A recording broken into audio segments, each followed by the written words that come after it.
I was born in a military family. My father was a high-ranking officer of the Soviet Army General Staff, inspector of land forces, stationed outside of USSR in every quote-unquote brotherly country or liberated country of the world.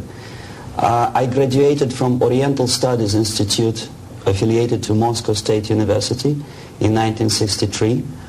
I started working with Novosti Press Agency, the biggest propaganda and ideological subversion organization of USSR, which is directly under KGB. Ostensibly, it's a public news agency. Novosti in Russian language means news, but there are no news. It's mainly propaganda. My first job was a translator with Economical Aid Group in India. We were building refineries and other industrial projects in public sector, socialist sector of India. My last job was press officer of the Soviet Embassy in New Delhi. I defected in 1970, landed in Canada, worked for several years as a producer of Canadian Broadcasting Corporation, overseas service in Russian language, similar to Voice of America.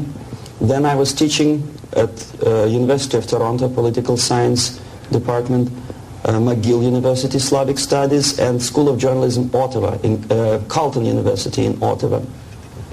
Last year I joined a small Russian language publishing house here in Los Angeles, and now I'm a political analyst for weekly Panorama newspaper. Lumumba University language instruction was my so-called extracurricular activity, which is usually given to Soviet young communists as a non-paid job to prove loyalty to the party. I was instructing students from Asia, Latin America, and Africa before they entered an ideological indoctrination class. It was mainly Russian language instruction, after which the students usually joined 2-year or 3-year extensive course in Marxist-Leninist ideological indoctrination, plus their own subjects of their choice, medicine, physics, chemistry, whatever. If after 5 or 6 years studying they are proven to be, well, flexible, loyal, cynical enough to follow the Soviet foreign policy, they are being transferred to a KGB school for a period of 2 years, after which they are being dispatched back to their native countries and become so-called sleepers. The word originated from sleeping. For several years they sleep in their own countries doing nothing. Sometimes they're pursuing their own careers, become lawyers, doctors, teachers, taxi drivers, barbers, and they spring into action after many years of destabilization of their own countries as Soviet agents. Therefore, all of a sudden you discover well-established lawyers in a country like Nicaragua who are, for some strange reason, are bitterly against quote-unquote American imperialism and idealistically for Soviet Marxist-Leninist imperialism. I joined Novosti Press Agency before I graduated from the Oriental Studies Institute, where I studied Hindi and Urdu, 2 languages of Indian subcontinent. Urdu is the language of Pakistan and Hindi is the language of India. The journalistic part of my training was ordinary journalism, mass media, communication theories and studies. Together with that, we had a very extensive training in military, civil defense, intelligence, and ideological subversion. So even before I graduated, I started working with Novosti Press Agency, first as a translator, interpreter, and guide with foreign delegations who were invited to USSR and who were shown all the beauties of socialism and dispatched back to their countries to explain to their people how beautiful is socialism. My role was directly linked with KGB activities of brainwashing and psychological assessment of these guests. If they showed any sign of flexibility, which means they showed that they were recruitable, I passed them over to professional KGB recruiters, and from there on they were actively being involved in ideological subversion and propaganda, both in USSR and in their own countries.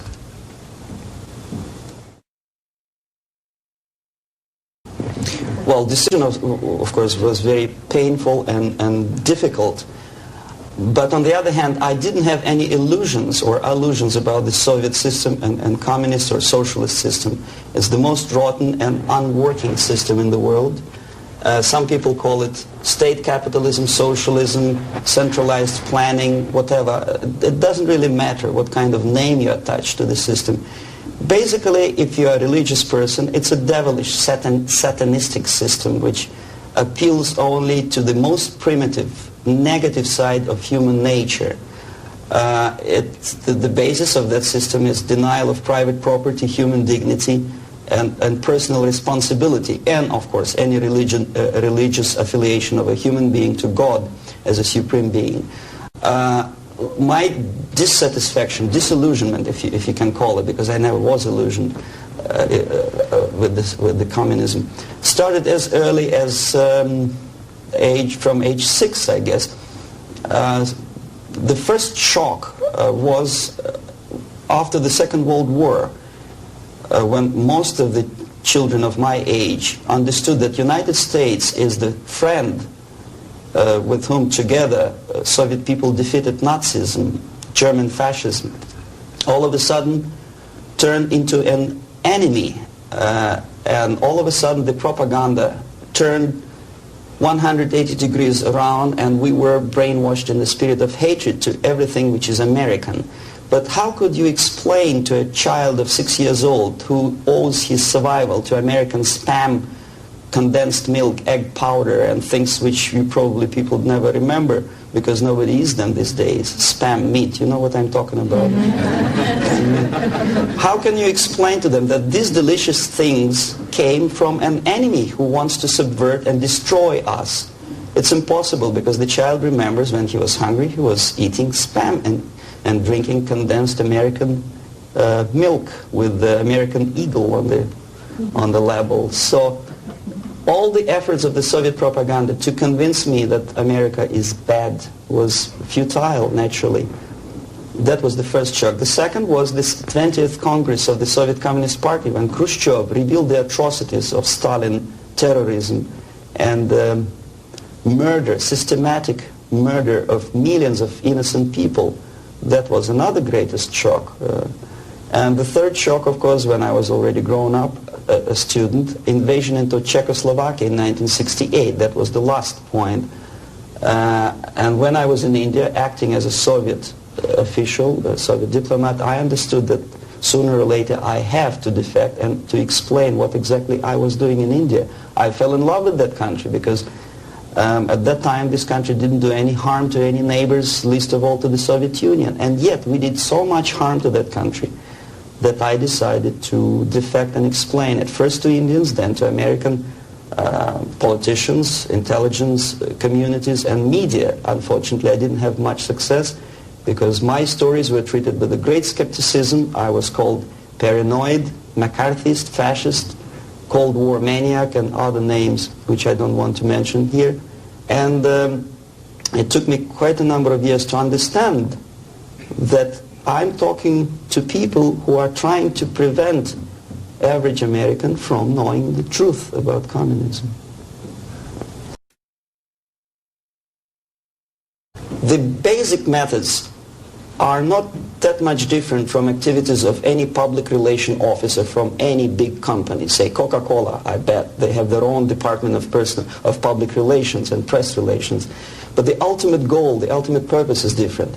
If Coca-Cola wants to make profit and to sell more Coca-Cola to nations of the world, the Soviet Union, the ultimate purpose of the Soviet system is not to sell anything, least of all ideology, is to destroy the civilization on which the affluence and freedom based, and replace it with a system of total control over life of human beings, the system of total exploitation. That's the ultimate purpose. My specific measures, which I was forced to do, unwillingly of course, but I had to do them just to promote myself further and further, is bribery, corruption, befriending politicians, members of parliament, influential scholars, members of civil service, businessmen. In other words, anyone who has any anything to do with shaping of public opinion in the interests of the Soviet foreign policy. That would include a long process which sometimes is unnoticeable to an average person. It's a long-term process which is called ideological subversion. It's unnoticeable as movement of a small hand of a clock. You know it's going around, but even if you watch it intensely, you don't see the movement. The eventual result is befriending these people and trying to get them involved in the activity in the interests of the Soviet foreign policy. The immediate impulse when I learned that the Soviet Embassy, Department of Research and Counter-Propaganda, of which I was a deputy chief, is engaged neither in research nor in counter-propaganda. It is a department which is compiling information of private nature on individuals divided in two groups, good boys and bad boys. The sympathetic people were promoted in media and public life. The people who were opposed to the Soviet foreign policy were blackwashed, blackmailed, and destroyed, first morally and sometimes physically too. Understanding of what I was doing came to me when I looked through a press release of United States Information Service describing an incident in a South Vietnamese city of Hue, captured by communists from Hanoi for 48 hours. Then it was recaptured by United States and South Vietnamese armies, and to their horror they discovered that within 2 nights the communists could manage to round up more than 15,000 people and execute them. Most of these people were either sympathetic to United States or to the Western culture, or directly involved in activities supporting United States President in South Vietnam, agents of CIA naturally, even barbers because they know too much. They were executed, and United States intelligence couldn't figure out how could they possibly do it in such short period of time. Later on they discovered, they found out from several defectors that long before communists occupied that city, there was an extensive omnipresent network of informers who knew exactly the addresses, the names, the whereabouts of each individual who was later executed. When I turned to my own files, I discovered that basically that information exists in my department. So it doesn't take much intelligence to understand what I was doing in India. I was compiling information. Comes revolution, these people would be executed. Indirectly, I was involved in a criminal activity, in mass murder. I decided to defect and explain it to Americans, and the response I already described. I was called a paranoid. But I decided to defect and try nevertheless. There's another long story. It's virtually impossible to defect in India simply because Indian government, under pressure from the Soviet government, if you can call them government. I don't call them government, I call them junta. They adopted a law as early as in 61 or 62, after Stalin's daughter defection especially. That law states that no embassy, no foreign legation on the territory of Indian Republic has the right to extend political asylum to any defector from any country, which is it's a masterpiece of hypocrisy. No other defector but a Soviet one needs a political asylum. If you are a Canadian or American, if you want to be nasty to your own government, the maximum you can do is just to pick up a phone and make a dirty phone call to your ambassador. Buy yourself a ticket and get lost. What happens to a Soviet defector under that law? If I knock a door of United States Embassy, by that law, the American diplomats have to turn me back to the Indian police, and Indian police takes me directly back to the Soviet embassy. And that's the end of my defection. So knowing that perfectly well and having contacts both with Indian police and American media corps, I understood that the only way for me was to disappear for a while, and the best way I discovered was to mix with a group of hippies. Mind you, that was the time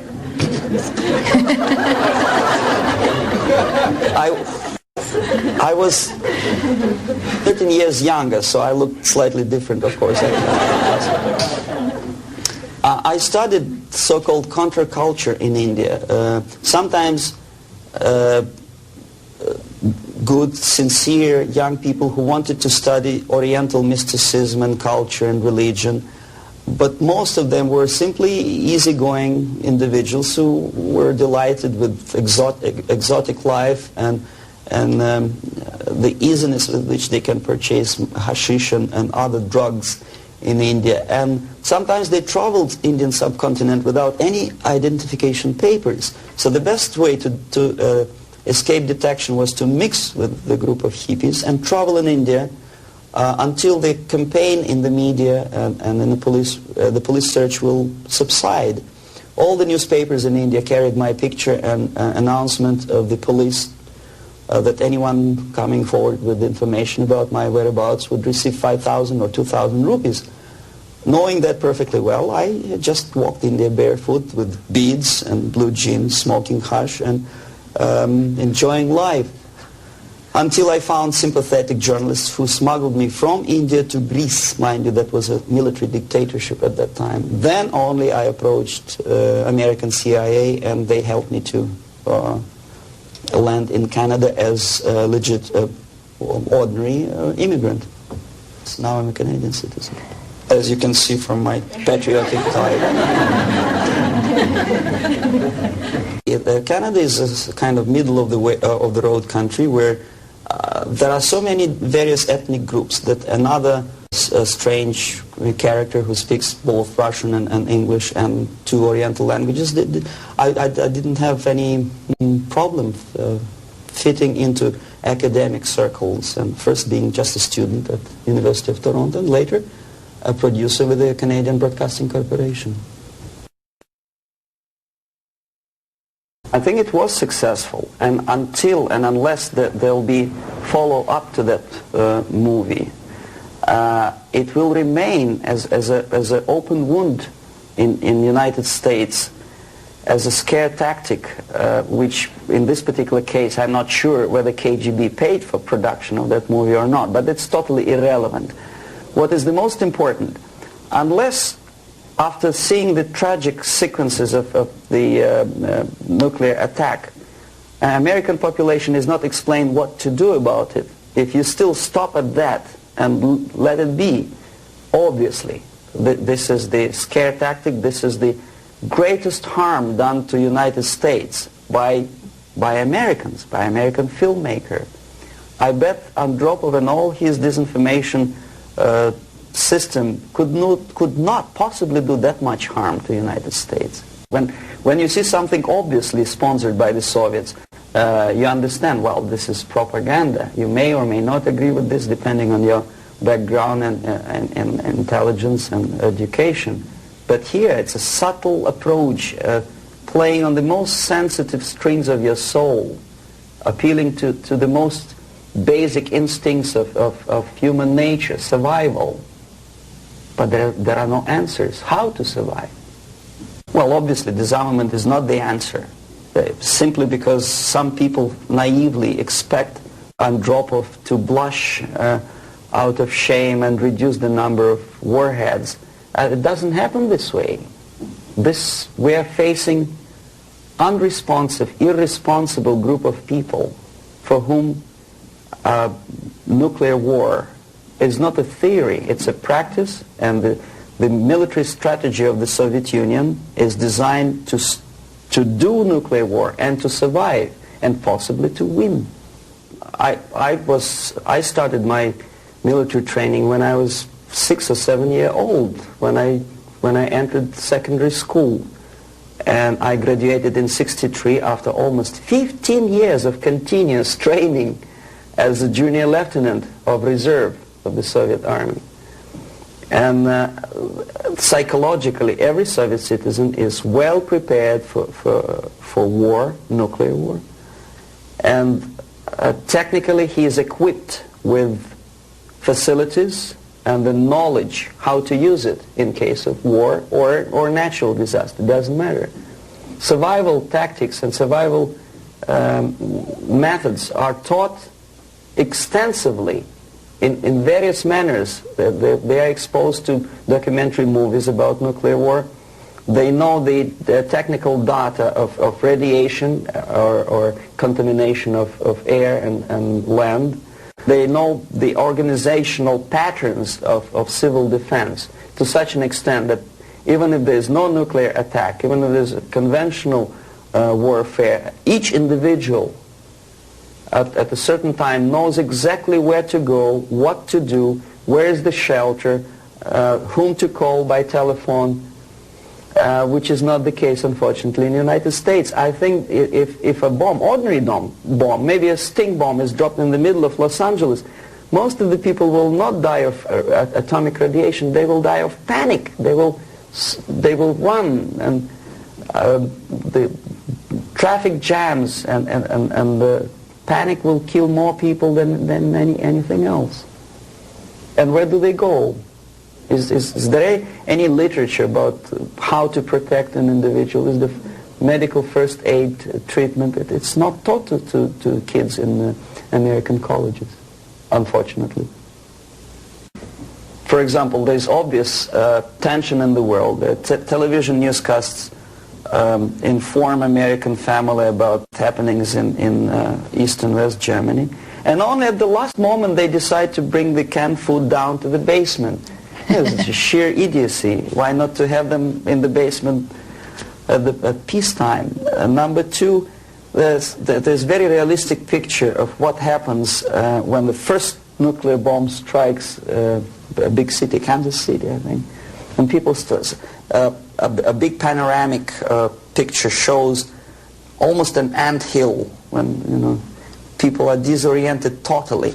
That would produce love in Russia, because unlike that, Soviets know exactly what to do.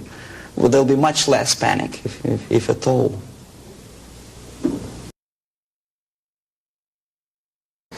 I know about infiltration of KGB into peace movement probably as much as an average American who reads newspapers systematically.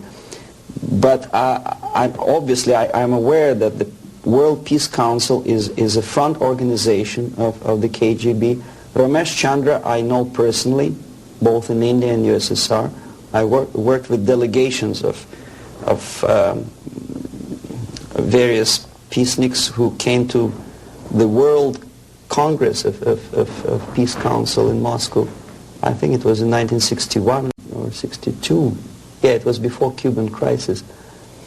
And at that time they struck me as people who are pathologically unable to see the truth, not to talk about the military aspects. When as a translator and a guide, I used to take them to places in Moscow which are not supposed to be for foreigners' eyes. They didn't want to see it. They had their preconceived ideas. They were suffering from self-importance. They thought it's a great honor to sit in the Kremlin, in the Palace of Congresses, next to a debile from Kremlin, and talk about peace as if that person from Politburo means anything in peace movement. Self-delusion is the most predominant phenomenon among these people. Ramesh Chandra is a very shrewd politician who takes advantage of naive, misguided, idealistically minded, sometimes sincere people. But he is, my impression is that he's totally sold himself to the Soviets. He receives his payments or royalties or whatever you can call it in the form of prizes. Of course, it's very embarrassing if you approach a person of his caliber with money, with cash, and say, "Here, Comrade Ramesh Chandra, there's money for your propaganda in the interests of the Soviet Union." It's very unpolite. So instead, the Soviet Union creates artificial international bodies such as Jawaharlal Nehru Peace Committee, which consists of various progressive leaders, writers. Sometimes they're known figures and philosophers, educationalists. Sometimes they probably feel that if there's no other possibility to express the desire for peace, at least there is some legitimate overt activity where they can express themselves. That's okay. And they think they are too smart not to see that part of it is Soviet propaganda. They think, okay, we are smart. We are not going to allow them to use us for propaganda purposes. This is wishful thinking, because after 5 or 6 visits to USSR, everything is paid by the Soviet government. After spending several vacations on a Black Sea coast in luxurious atmosphere with 2 or 3 nice girls, interpreters, lots of vodka and caviar, books published, vapid books which nobody reads in the United States, all of a sudden published in millions of copies in USSR in various languages, that tickles their ego. They think they are somebodies all of a sudden. It's difficult to resist the temptation. Ramesh Chandra is exactly that type of personality. He was approached at a very early stage, and he didn't have willpower and moral principles to resist the temptation, to resist the approach. And by now he's just a pawn in the game, high-ranking pawn. And if he is dismissed or dies natural death, there will be another, the line of people who would like to take his place. Yes, KGB takes very active part in the peace movement, and if these people were sincere as they say they are, they would start demonstrating in Kremlin, or I mean in Red Square, not in Washington, D.C. or in the Central Park in New York or in Los Angeles. But they don't have courage, they don't have guts to go to Russia and protest against the nuclear armament of the Soviet Union. Therefore, I agree that they are misguided, but I think they are cowards. They are unprincipled, dishonest people. And there's no justification that they are misguided or poorly informed. It's their fault that they're poorly informed. There's enough information, there's enough possibility. In case of United States citizens, there's enough freedom to do what their consciousness should tell them to do. Go to Russia and protest against armament. It doesn't take much courage to take part in demonstration in Los Angeles. But if you're really genuinely concerned about peace, tell it to Brezhnev, tell it to Andropov, and we'll see how courageous and sincere you are. They don't do it. Well, the greatest strength, I think, is the basic principle of American democracy, common sense, and the value of the principles of private property and respect to human dignity and individual rights. The weakness is the permissiveness and lack of moral stamina, which, if you are a religious person, could be interpreted as probably alienation from religion, alienation from God. Thinking too much in materialistic terms, thinking in short span of time for pragmatic advantages, disregarding the perspective of civilization.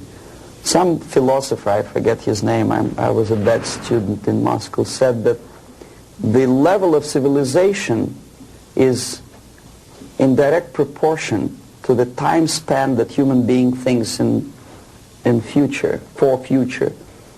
The least civilized people live today, this minute. The most civilized nations think about tomorrow, 10 years from now, 100 years from now. Well, this is one of the definitions of... Unfortunately, Americans are made to think in shorter and shorter time span terms. This is the greatest weakness. So therefore, enjoy life and make love, not war. I think that willpower and revitalization of traditional moral values and principles is the most desirable thing now, today. The sooner the better. The things, the principles and values on which the affluence and success of American civilization depends and based upon should be immediately revitalized and brought back to school programs, to media, and let's face it, propaganda. I'm not afraid of this word, unlike the left liberal journalists who think, oh, well, it's propaganda. I don't see anything wrong in propagating the basic moral principles and values on which America is built. Willpower, faith, unshakable faith that this country, this civilization is right and the enemy is wrong. No amount or no number of nuclear warheads and no size of the army will help United States to survive, whether there's nuclear war or conventional warfare. Vietnam proved very clearly that with all the technology, with all the supersonic bombers and napalm and whatnot, electronic gadgets and cold beer and Coca-Cola, you cannot defeat an enemy unless you are fighting and have faith in the righteousness of your fight. So that's the most urgent thing, I think. Wake up and convince yourself that you are on the right side. There should not be no neutralism or objectivity. Or objectivity is good when you are discussing philosophical concepts. In today's world, if you are neutral, you are already an enemy of your own country. You have to actively take part of your country, your side. One of the reasons of my defection is that I took side. I was decided to take part, to take choice, to make my own personal choice. For some strange reason today it's very fashionable, it's considered to be an intellectual chic, not to take sides.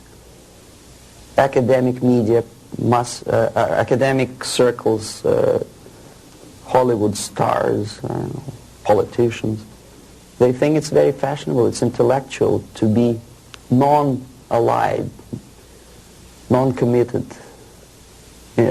neutral. It's not intellectual, it's suicidal.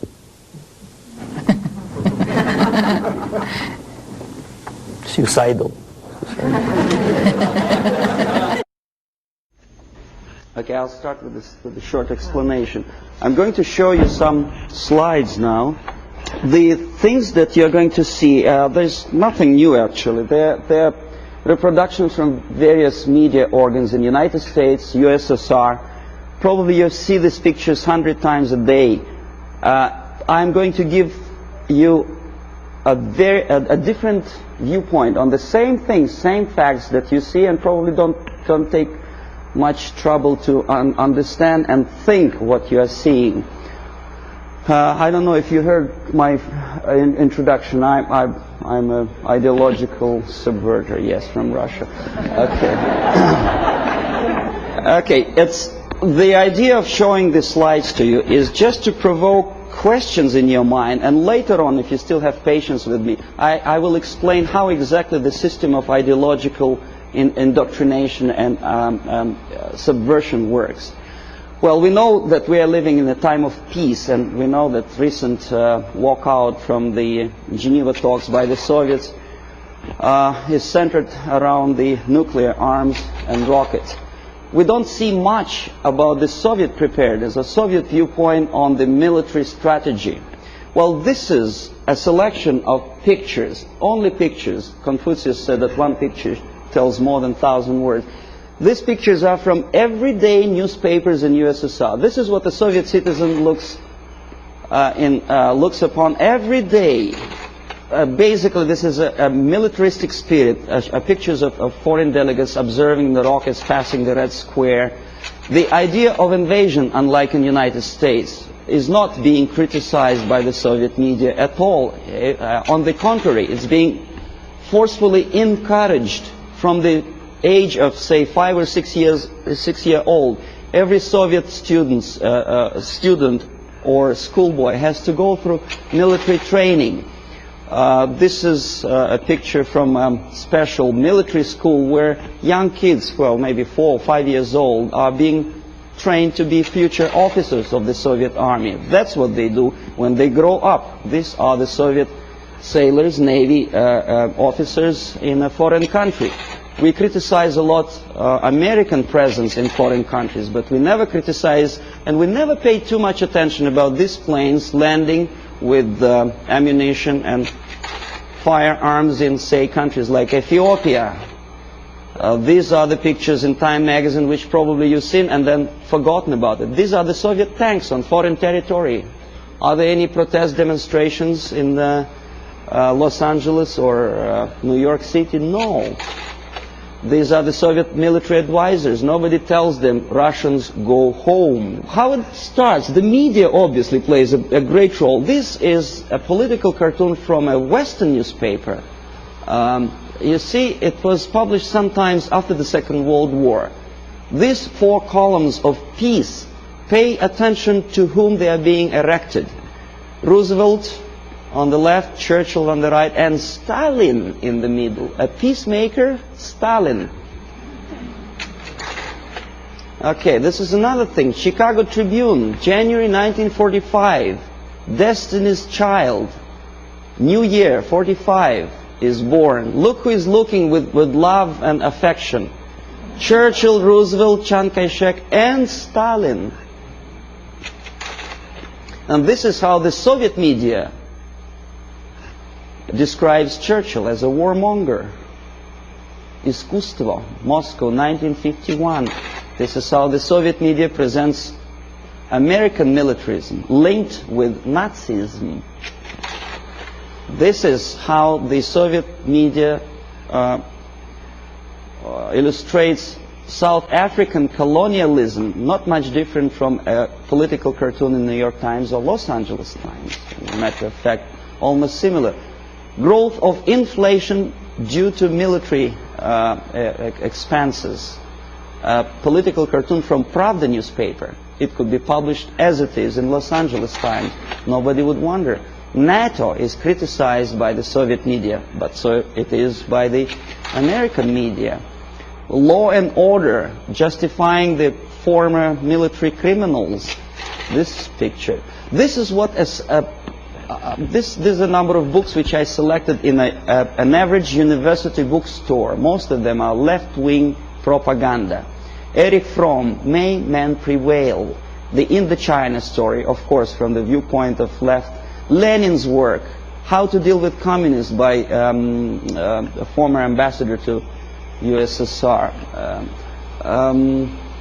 Marx and Engels, Lenin, Herbert Marcuse.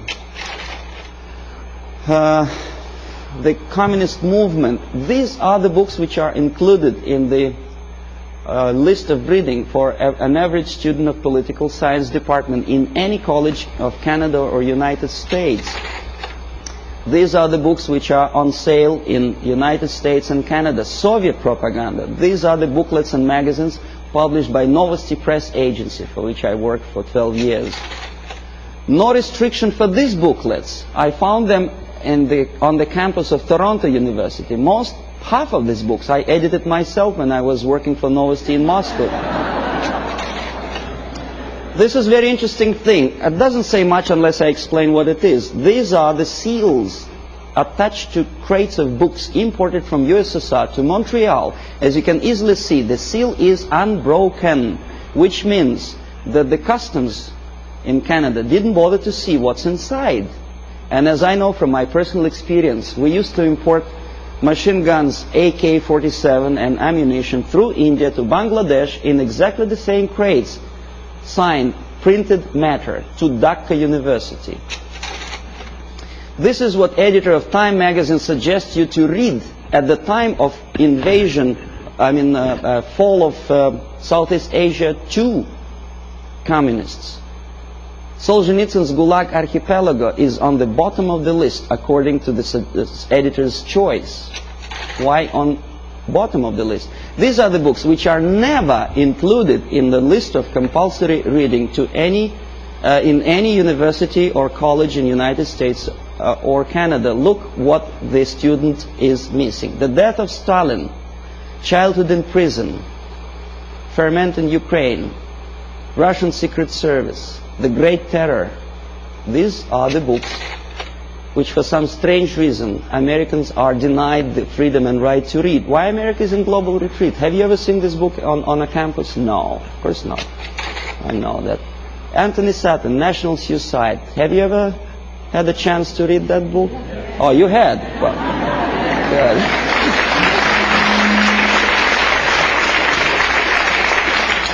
This is another very interesting thing. A description how drugs penetrate into Western society originated in communist world. For some strange reason, that textbook is never included in the list of compulsory reading for students of political science or international affairs. This is the book written by a former member of Communist Party in Czechoslovakia, explaining the tactics of subversion. For some strange reason, it was not published in the United States or Canada. The author had to pay for the publication himself after defecting to the West. This is another interesting example. Exoneration and Ultimatum, written by Richard Romer, a science fiction novel about invasion of the United States into Canada to expropriate the oil and natural gas resources in that neighboring friendly nation. Why it took invasion, I don't understand. 51% or more of the companies are already belong to the United States in Canada, as probably you know already. Who is the author? Richard Romer is a dynamic and dedicated exponent of the needs of potential. And so anyway, he's a friend of Pierre Trudeau, a former military officer. And what he writes is something that Andropov probably would be very happy about. He describes a situation when the only thing that saves Canada from United States military occupation is a call from Andropov to the President of the United States, threatening him with the reply or with the military answer to an invasion of Canada by United States. And this is written by a close friend of Pierre Trudeau, a politician, a former military man. Why? Is he a paranoid or am I a paranoid? These are the three books published almost simultaneously, sometimes in the middle of 70s. CIA and the Cult of Intelligence. CIA Diary by Philip Age and the KGB by John Barron. But I tried to buy the KGB, but it was not in the bookstores of Canada or United States. The previous two books on the left were. This is the author of the most anti-American book, The Defector to the Communist Side, Philip Age. He is alive. Nobody is threatening his life. Nobody is poisoning him with the poisoned umbrella. This is, you know who? He's criticizing CIA for developing a gun to kill communist agents. And he tries to present it as a crime on behalf of United States Intelligence Agency. Why is it a crime? To defend you from the communist agents and to develop a secret gun, which is silent, is a crime. Is there any logic? I don't see any. This is the fellow who also criticizes the United States CIA for developing technical means of bugging USSR embassies on the territory of United States. Why not? I don't see any reason why not. But Mondale obviously does. He knows better. These are the authors who published lists of American agents stationed all over the world. They are alive. They actually made quite a lot of money in that publication. And this is the victim. The chief of CIA in Greece was killed when the book of the previous two Americans was published. This fellow is dead. The other two are not. Siberia in 1971 was visited by a group of politicians from Canada. And this is the report about that visit. This is the group. We're shaking hands with the Soviet ambassador. This is a Soviet technical miracle. A pipeline on thermofrost or something. In other words, what Canadians were doing in early 60s is presented to Canadian public as an achievement, a great technological achievement in USSR. This is the route of their travel in Siberia. The Canadians covered that much of distance. Please remember that map. I will come back to that question. This is a book published by a Canadian author, Farley Mowat. By the way, Never Cry Wolf, a movie which is made on the basis of Farley-Mowat's book. He's a nice fellow, drinks a lot of vodka. He was a guest of Novosti Press Agency, which I was working for. This is another book written by Farley-Mowat after returning from Siberia. He was accompanied by a person like myself, a Novosti Press Agency journalist. Glorification of Siberia. This is what this is the route, I promised you to come back to that map, which Farley-Mowat, a Canadian progressive writer, covered when he was in USSR. This is what he makes Canadians to believe Siberia looks like. It does, of course. Baikal Lake is a very beautiful natural phenomenon. A nicely dressed Soviet Eskimos or Chukchas, I don't know, some ethnic minorities, friendly talking to each other in fluent English.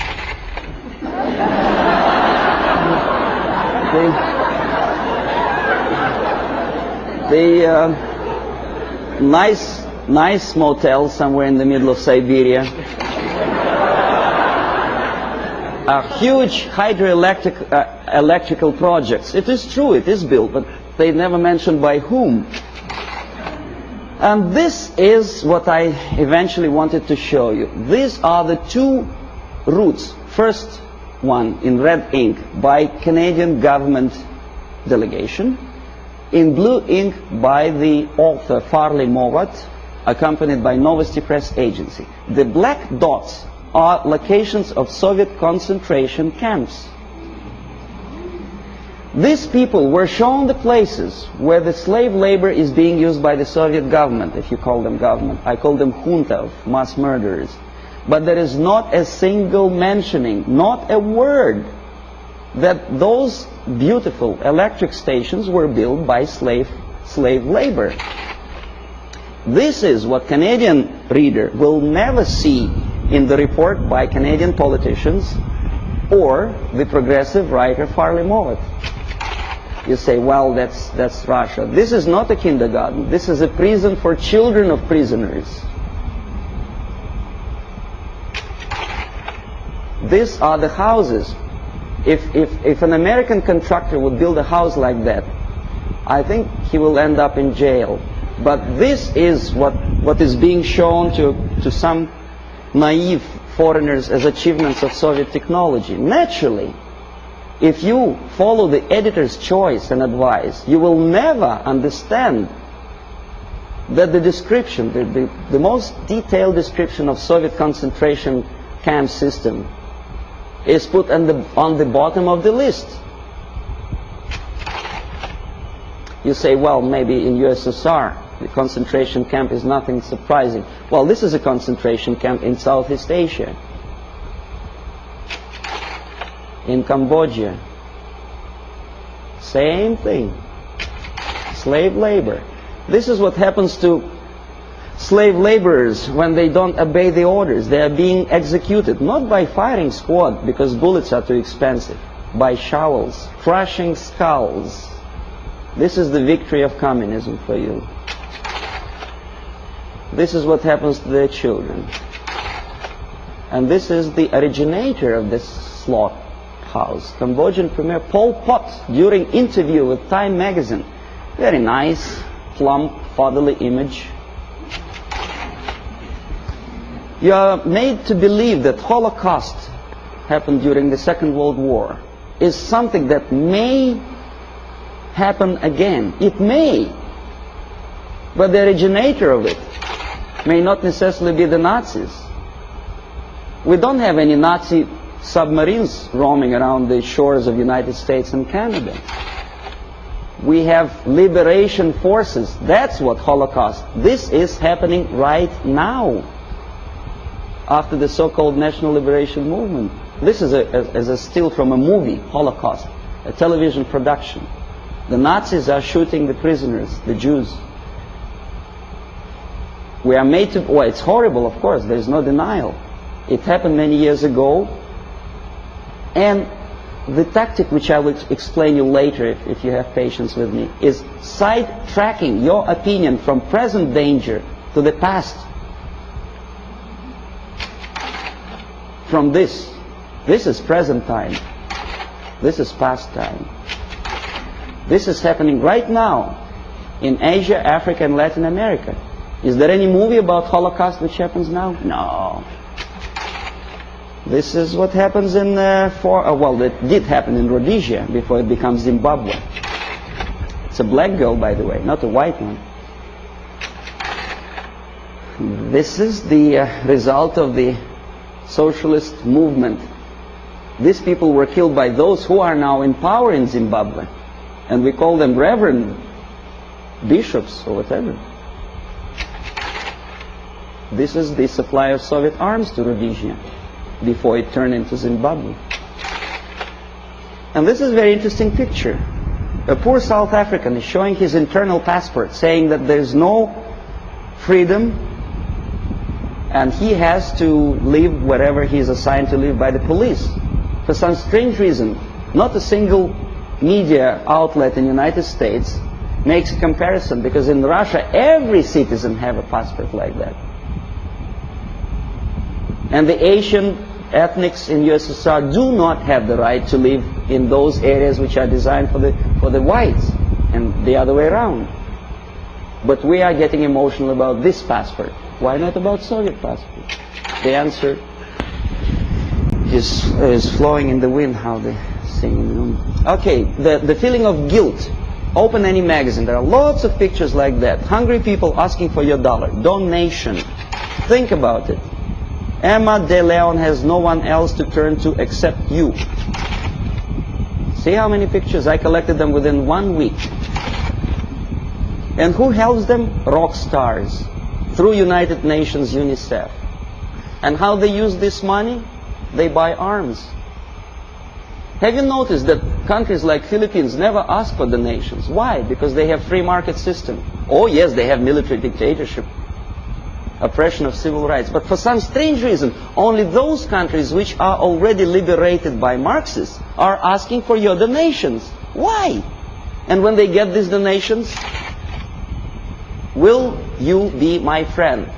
This is what Time magazine wants you to think. If not, the implication is this is what's going to happen.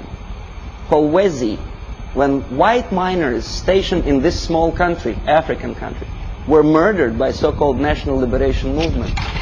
This is the result. Raped and murdered after your donations. And who is supporting these movements? Of course, United Nations. Okay, we'll come later on to the question of semantic manipulation. Everybody knows that United Nations is not united and it's not nations, but we continue to call them. I don't know how many people notice the striking similarity between the emblem of United Nations and emblem of the USSR. You think it's coincidence? The symbolism is obvious, unless you are blind, of course. And the creator of the United Nations Charter is an American, Alger Hiss, standing next to Comrade Molotov, sitting there on the left. We know he was a Soviet spy, but he is at large now. Alger Hiss, he's a lawyer, a respected citizen of the United States, a former Soviet spy. Well, you know, this guy is Daniel Ellsberg. He published secret papers of Pentagon. Why not of Soviet military-industrial complex? He's a respected citizen of the United States. It's Dr. Spock. Agony of Vietnam. I forget what's his name. Oh, yeah. How many men has to die before they understand I don't remember the lyrics of the song, but it was a very impressive song. When I was a Soviet student, I almost cried when I listened to that. And I thought, my God, what a nice fella. John Baez, very nice couple of kids. Jane Fonda, she was crying on location in Vietnam, beautifully filmed by American Hollywood filmmakers. What is she doing now? Did she ever defend both people? Did she say a word in defense of Vietnamese? say about horrors of coming out of this. No, she's busy preaching the health or whatever.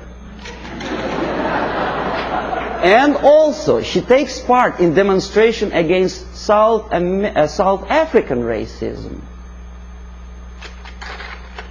Not about this. And not about this. This is liberation movement warriors.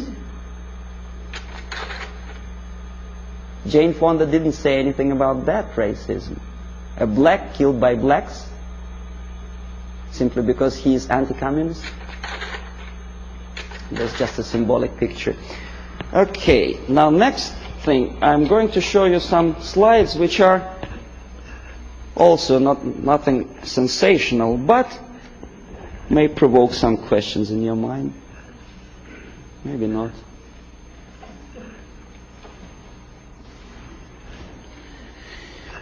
Okay.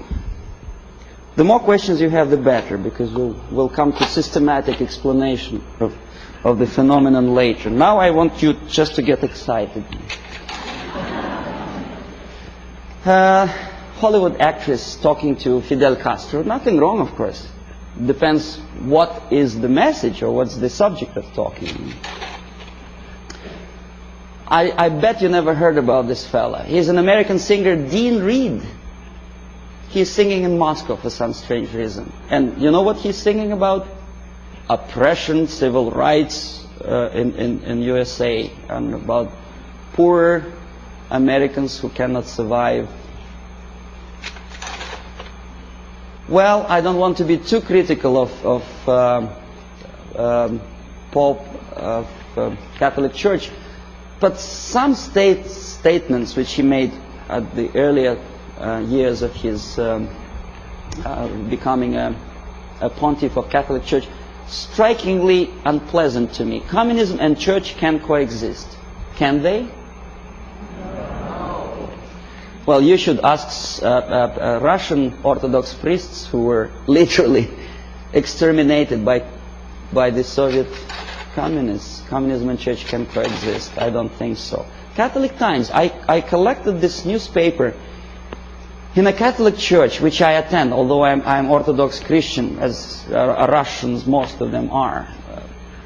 But I do come to Catholic church because my wife is a Catholic, so I don't see much difference, because God, I suppose, is one, so Jesus Christ is also the same, which church, whichever you go. But Christians and socialism is something that doesn't really appeal to me. I don't know, how about you? Social justice central to gospel, is it? I never heard about it. Join with Marxists? It's from the same newspaper. And that's how they joined with Marxists. Nicaragua, before Sandinista came to power. A priest with machine gun behind his back. And the machine gun, of course, Kalashnikov, if you know anything about machine guns. Okay, then there are some strange deviations from religious path. What's his name? Jim Jones. Reverend? Nice looking guy with adopted kids, and shaking hands with the politician, Mayor George Moscone in 1976. Very nice. That's how it all ended, you remember. More than 900 people who poisoned themselves together with their kids in Guyana. This is a very interesting picture. It's not very clear. Instead of Jesus Christ, they put a naked lady, in the church. Strange, eh? Of course it's strange. Crucifix of a woman for Palm Sunday. Boy, Jesus Christ would turn in his grave if he were engraved.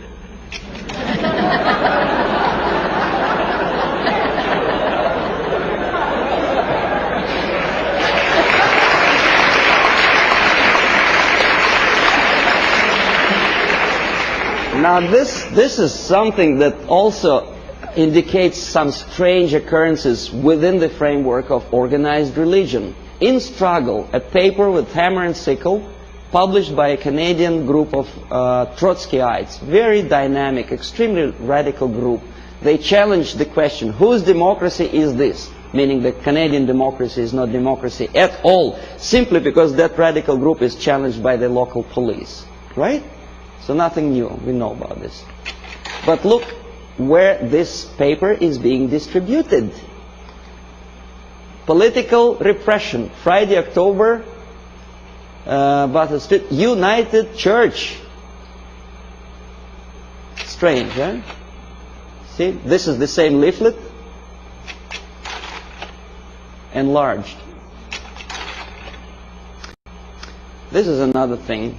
President Carter handed over an antique crown belonged to Church of Hungary to the present communist regime of Hungary.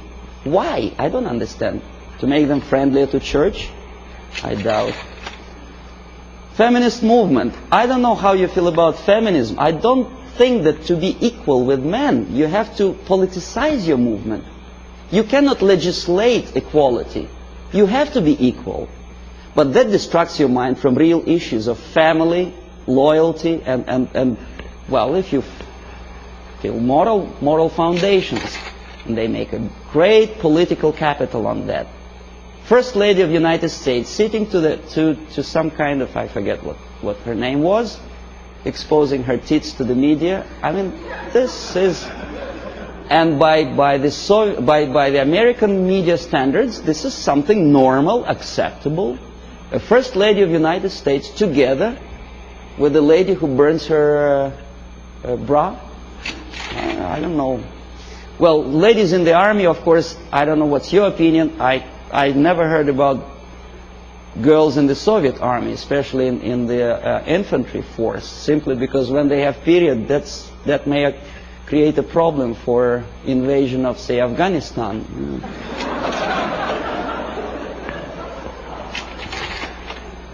Again, the homosexualism.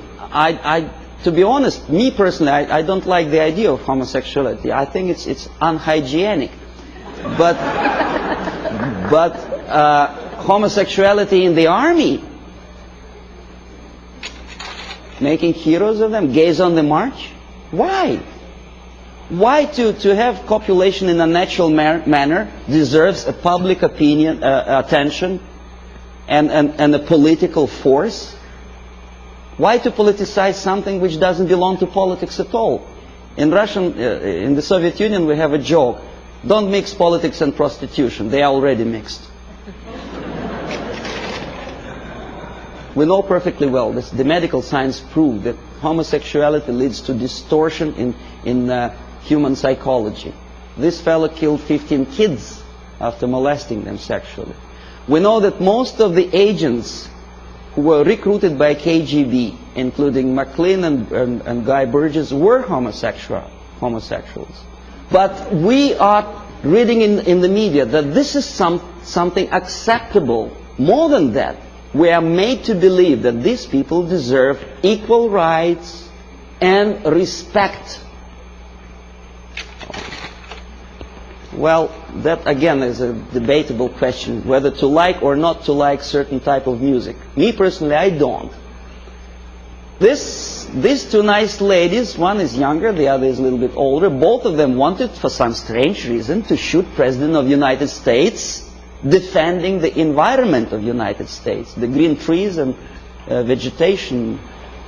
Why it takes death of United States President to defend the environment, I don't understand. If you do, please explain.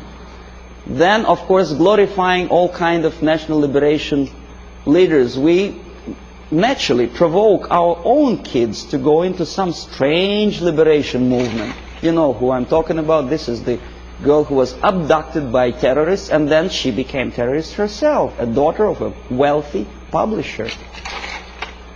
Naturally, there are thousands, millions of kids who loved, adored her courage. This is Comrade Carlos. You know who he was? He was trained and educated in Lumumba University, where I was teaching Russian language to the likes of him. That's the result of the activity when they come back home. Aldo Moro was killed by Red Army terrorists who wanted to liberate Italians from something. I don't know from whom. These are the the persons who were part of Baader-Meinhof gang. And this is a person who also liberates someone from someone. I don't exactly know, obviously, Indians from whites in the United States. But pay attention what he holds in his hand. It's Kalashnikov, AK-47. I know it by heart. I can put it apart with my eyes closed. War on terrorism. Does it exist? Apart from verbal war. This is what I have collected on a campus in Canada. Carleton University, Ottawa. Left-wing tabloids. That's how they instill in the minds of people, young people, that to fight is the only way, the violence, death is the only way to achieve rights of Palestinian people, other people, Quebec separatists, and jobs and peace. Obviously you cannot get a job if you spend all your time walking up and down streets with posters like that. You have to go to a place where the jobs are. And of course, to find a job, the most unsuccessful way to find a job is to read papers like that. Don't feel like working. This is something another. This is a Playboy magazine. Probably you heard the story about Larry Flint, how successful is he to attract attention of media and public opinion by doing crazy things, getting involved in court case of the car manufacturer. Why he wants to do it, I don't know, but what he does attracts some strange mass attention. Playboy magazine makes jokes about Russian sex. That's the image they want to present to American people. But they don't explain to American people that the process of demoralization is not a question of joke. This is Portugal after socialists came to power. On your left is a prostitute who was imported from East Germany to Lisbon. A communist prostitute in a country which is just had its successful socialist revolution. Very interesting. What for? To make money? No, I'll tell you later. On the right, pornographic literature in a country with strong Catholic moral principles. Well, I don't know how many people of you like to drink alcohol. I did.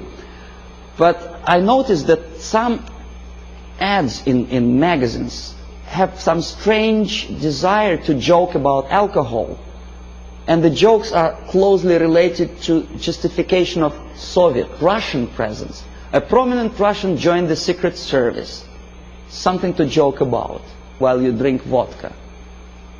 I don't see any humor in that. Do you?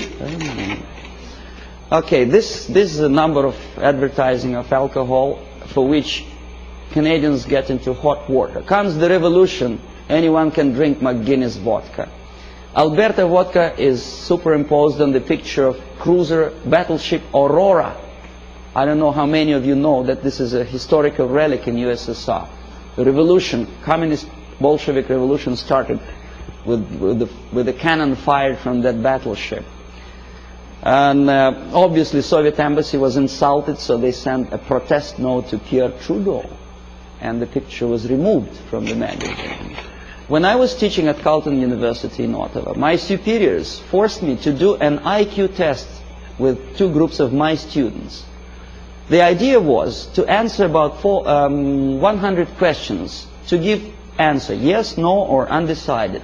The more undecided or negative answers you give, the more, according to the compilers of this test, you are adaptable and useful to society. The more positive answers you give, the more questionable is your adaptability and usefulness for your country. This is explanation how to score, how to count the scores. And now see the questions. Telling dirty joke is bad. A good soldier is a patriot. Yes, no, or undecided? Think about it. Every communist should be run out of the country. Yes, no, or undecided? The Bible is the greatest source of truth. Right? God is everywhere. A person who kills another person is a murderer. Yes, no, or undecided.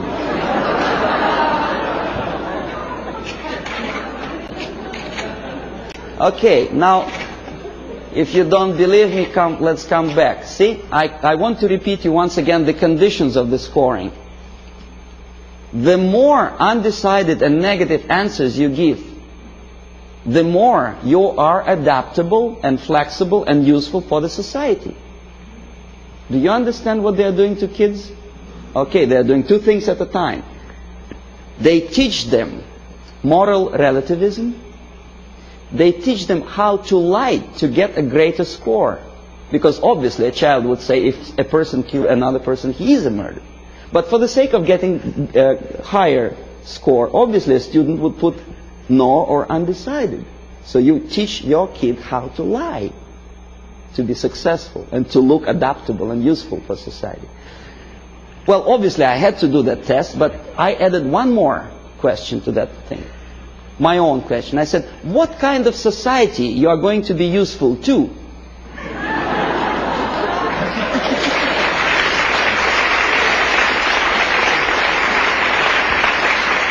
And most of my students give me an excellent answer. They say, a society where there is no moral principle, no respect to God, love, family, and working ethics.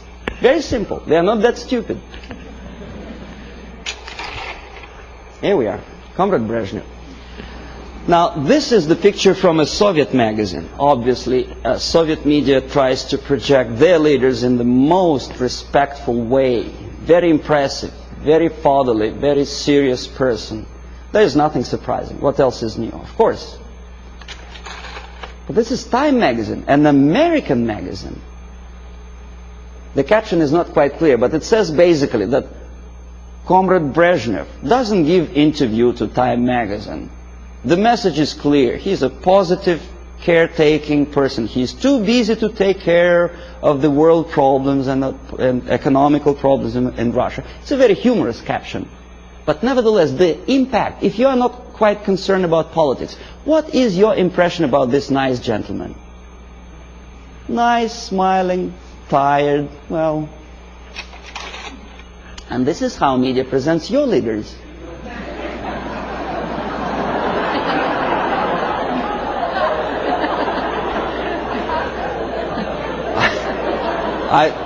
I don't know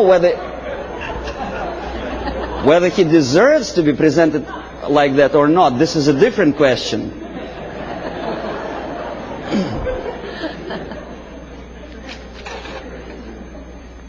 This is Prime Minister of Great Britain about 10 years ago, together with Beatles. You may or may not like Beatles. Me personally, I don't like them. But a Prime Minister of a country together with entertainers. The Queen, Her Majesty Queen, knighted Beatles, a highest honor which previously in all times was given only to the most deserving patriots of the British Empire, was given to a bunch of monkeys.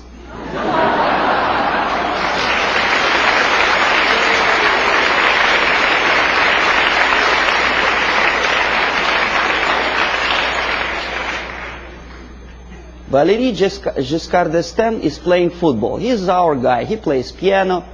No, never mind what he does for politics or world problems. He is nice, charming personality. Helmut Schmidt is taking part in a circus performance.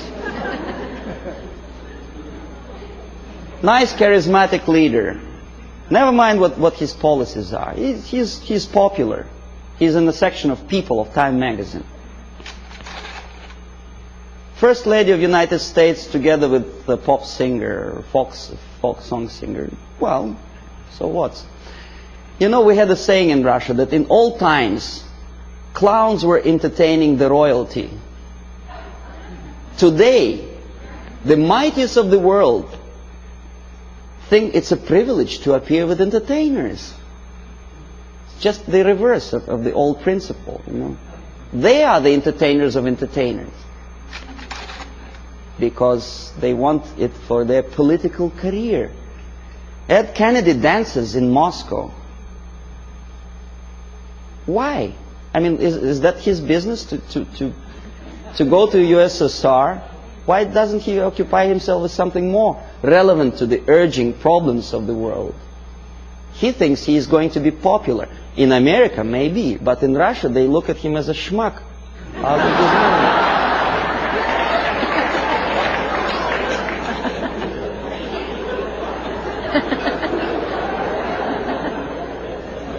Senator McGovern is talking to a gorilla somewhere in Africa. Not the gorilla monkey, but a young member of National Patriotic Movement. The movement which is indoctrinated by the Soviets, armed and paid for. He thinks he's smart and he's something to admire. I bet the guys who are standing behind don't think this way at all. Well, Kissinger just by mistake is here. Would you buy a second-hand car from this?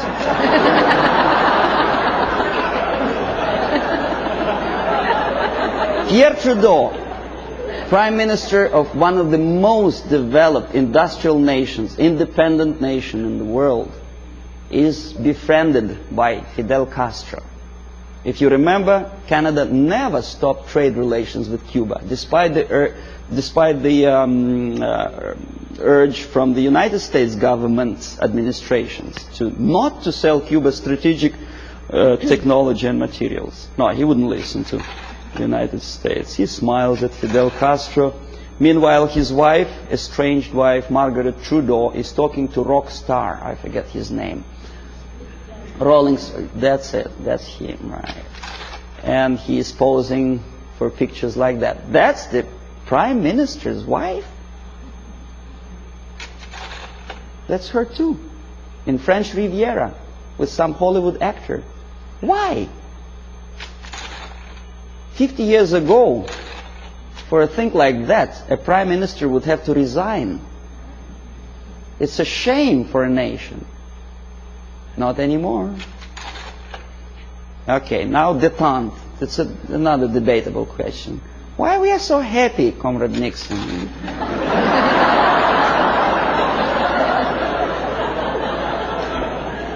What is so funny? I would like to ask. Yeah, smile again. Why? He's standing next to a mass murderer and he's smiling. Why? Pierre Trudeau also attentively listens to Comrade Brezhnev's, I don't know what. West German chancellor is helping Comrade Brezhnev to stand up because the senile leader of Russia is unable to stand up without Western aid.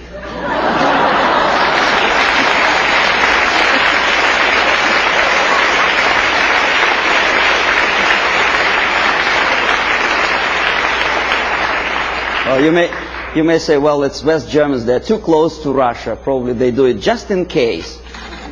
Okay, here's the same thing. Carter is helping. The president of the mightiest power in the world, United States, is helping Comrade Brezhnev. You remember the incident when Brezhnev almost stumbled down the staircase somewhere in Vienna, of course. And thanks to Carter, he didn't fall.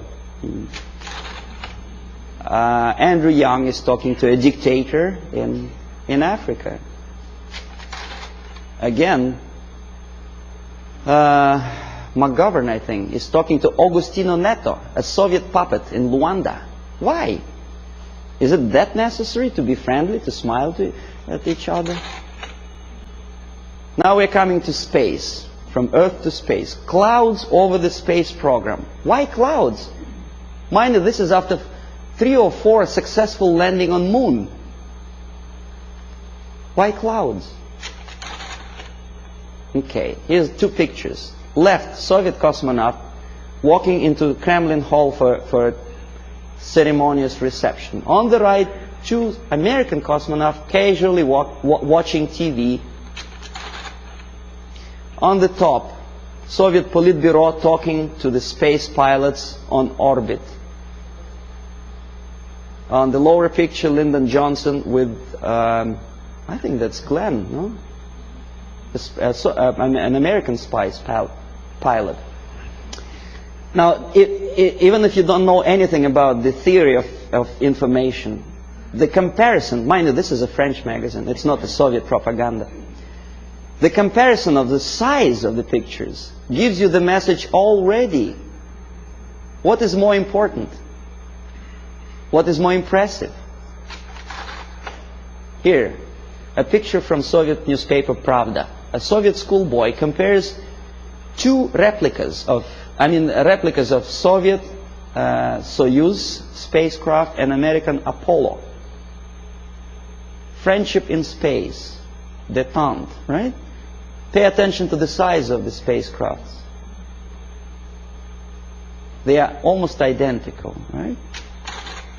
Now this is what the size, almost actual size is. The American spacecraft is on the left. It's almost twice as big as the Soviet one, right? Okay, this is a Soviet picture. This is an American picture with true sizes. Okay? You say, well, Soviet media, of course, tries to diminish the successes of the American space program. Now, this is an American media. On the left, a Soviet moon walker or Soviet probe on moon. On the right side, an American space Volkswagen, as they say. It actually was used on the surface of moon. The sizes are almost identical, right? Wrong. The thing on the left is the size of a tea kettle. In other words, about 100 times smaller. But Time magazine does not explain it to the readers. An average person in the United States has an impression that the junk on the left is as important and as successful as the masterpiece of technology produced by American mind and ingenuity. Okay, you remember Skylab? There was a time when it was just about to fall down on the United States or any other country. And the Pentagon was very worried. There were pictures, there were discussions on TV. Some strange characters even started joking about it. See the Skylab target. A lot of emotions expressed about the failure of United States Skylab. A lot of bitter opinions were expressed about the unnecessary spending on space research. But when Soviet nuclear-powered satellite fell on the territory of Canada, there was no protest demonstrations, there were nothing like that. Nowhere in the world. Ask yourself why. According to some information, this was not a satellite at all. It was a flying atomic bomb. Canadians spent something like $15 million just to find the junk on their own territory. Thanks God it fell in inhabited areas of Canada, in Northwest Territories, where only penguins live. Well, what if it fell on Toronto? A flying nuclear bomb? Oh boy. But no protests. Here, Soviet ambassador Anatoly Dobrynin happily looking at the linking of American and Soviet spacecraft. In where? In American Grounds Control Center. This is a picture from Time magazine. This is also a picture from Time magazine. Soviet citizens are watching the same moment, linking of spacecraft. Think about it. Compare. Here, happiness. On the right, American representative of the NASA and Dobrynin, very happy. That's how ordinary Soviet citizens think about the farce in space. They understand perfectly well that linking spacecraft in space is just a fake. It doesn't mean anything. Look at their faces.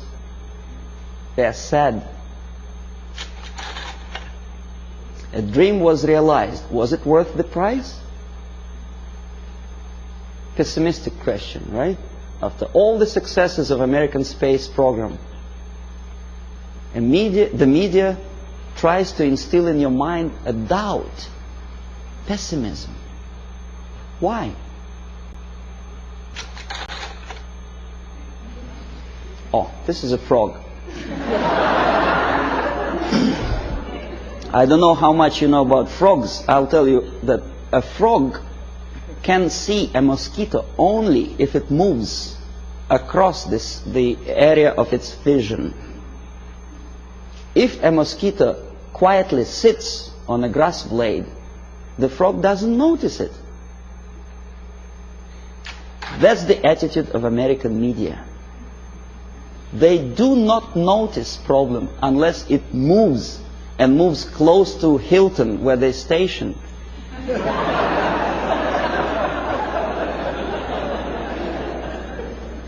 These are the people who may file a suit against me if I call them liars, but that's exactly what they are. They've been lying to you for years and years about the situation in Vietnam, in Russia. They were selling commercials, deodorizers and cars. And they sold you a rotten information, disinformation of what happens in the world. They have a vision of frog, but they look like semi-gods to you. And if I challenge their credibility, probably the people will call me a paranoid or a very nasty person. I may be a nasty person, but that's my opinion. I was a person who used to take these people for a ride when I was working for the Soviet side. Okay, if you don't believe me, here, one of the most conservative newspapers, in this particular case it's a Canadian newspaper, the Globe and Mail, editorial page. Nothing special, right? The malaise of liberal democracies. Saving Bhutto, former president of Pakistan, called priority. And then there is another article on the right here. U.S. out to dominate Pacific, Russians claim. Well, obviously somebody's opinion, right? Nothing unusual for an average reader. Russians claim that United States out to dominate Pacific. The idea is that, well, United States is obviously aggressive and they want to dominate something and Russians are unhappy about it. Somebody says. You read an article and probably you may agree or disagree, but you have a feeling, the message of urgency. The nasty Americans again out to dominate Pacific. Now look who is the author. Alexander Malishkin, Novosti Press Agency. Not a word. Who is Malishkin and what is Novosti Press Agency? An average reader will accept this article as a legitimate, overt expression of an ordinary journalist. It is not an opinion. It's a fabrication by an extension of KGB. Novosti Press Agency is an organization for which I worked for 12 years. This is highest example of dishonesty and disinformation. Just one line more would explain to an average reader what is that he is reading. But alas, there is no explanation. Now this is the monument to Mother Russia in former Stalingrad. Now it is Volgograd. The statue is designed to instill feeling of patriotism and I don't know what else. Pride maybe for the motherland. These are the pictures of construction, high-rise apartments in Moscow, glorious achievement of Soviet technology, caviar as an average staple food of Russians. These are the minks and furs that Soviet citizens wear. You know, that's how they look when they relax. Fat, nice ladies, you know. You think it's Soviet propaganda? No, comrades. This is also some fashions, latest fashions from Russia, right from Kremlin, for an average Soviet housewife. Well, obviously, it doesn't take much intelligence to understand that this is not quite true. And obviously, it has something to do with the Soviet propaganda. The myths and the realities of the KGB. You see, you don't see the... From Stalin to Kosygin, The Myth and the Realities, by Avril Harriman, a former ambassador of the United States to USSR. Very complimenting article to the Soviet system. And this is where it comes from. You thought it was from a Soviet magazine, right? No, it's from Look magazine. An American magazine which published that crap. If you don't believe me, I'll tell you that I was a person who accompanied a group of journalists from Look magazine when they came to Moscow on invitation from Novosti Press Agency. I made them to publish that thing, for which I was awarded, I received the bonus, a free ticket to Italy for a week.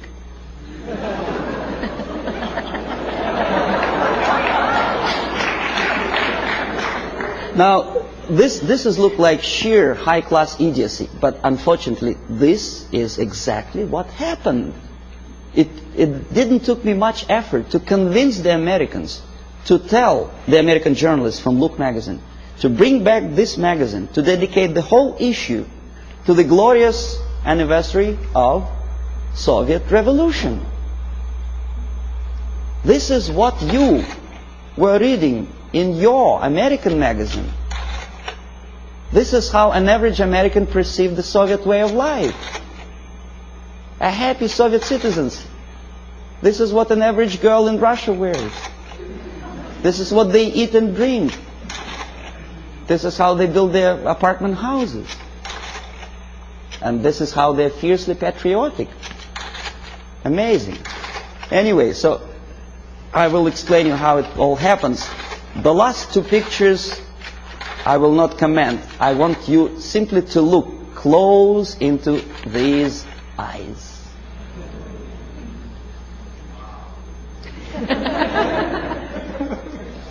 This is the person who wants to liberate you. Wanted, at least. Not anymore. He is dead. But there are many other people with the same type of eyes. If I were a deeply religious person, my answer to that picture would be, these are the eyes of a Satan. He is. Nice fellow, right?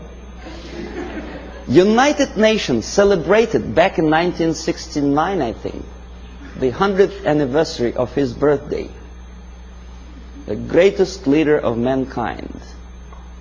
God forbid us to have leaders like that. Well, that's all.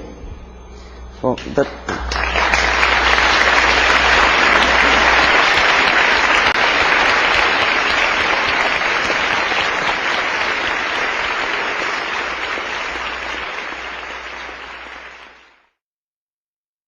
Subversion is the term, if you look in a dictionary or criminal code to that matter, usually is explained as a part of activity to destroy things like religion, government, system, political, economical system of a country.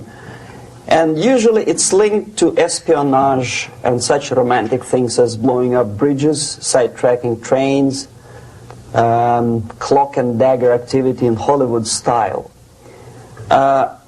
What I'm going to talk about now has absolutely nothing to do with the cliché of espionage or KGB activity of collecting information.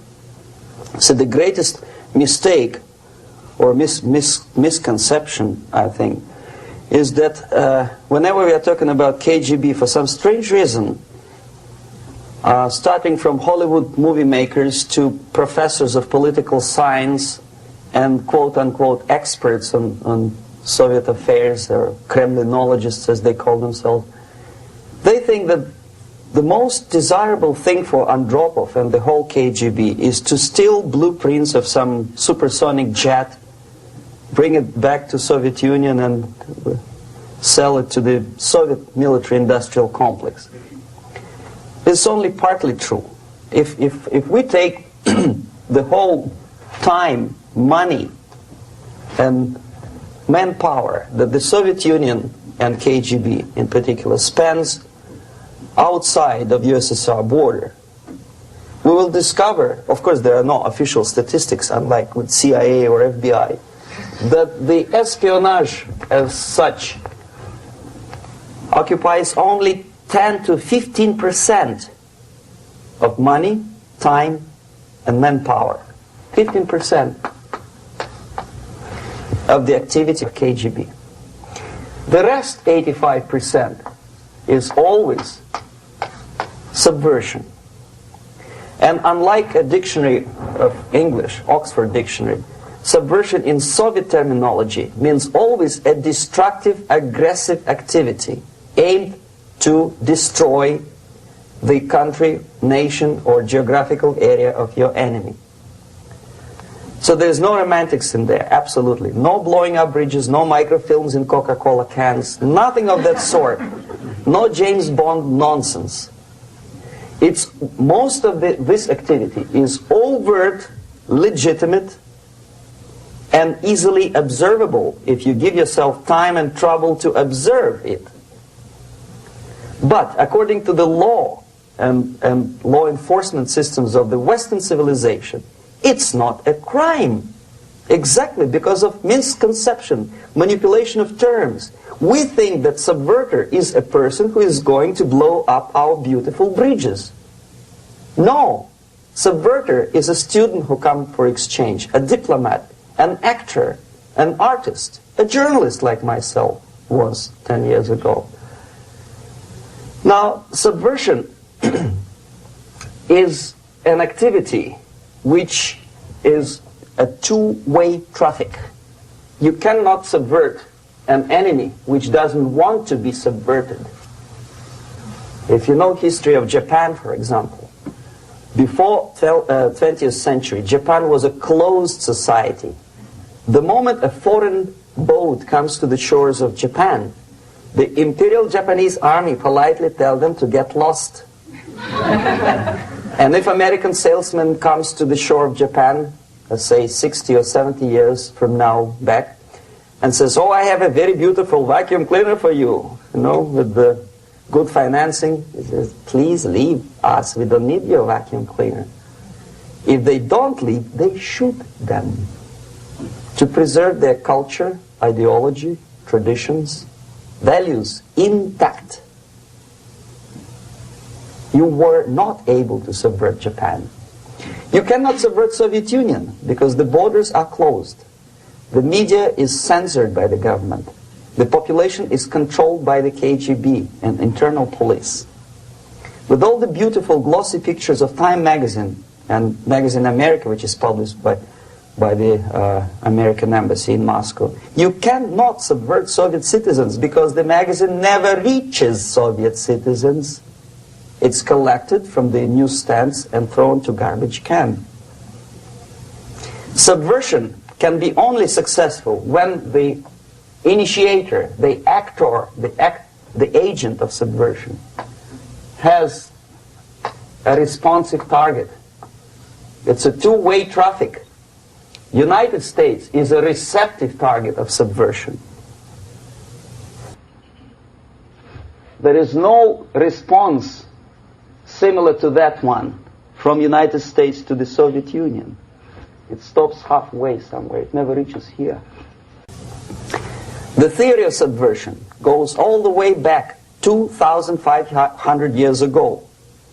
The first human being who formulated the tactics of subversion was a Chinese philosopher by the name of Sun Tzu.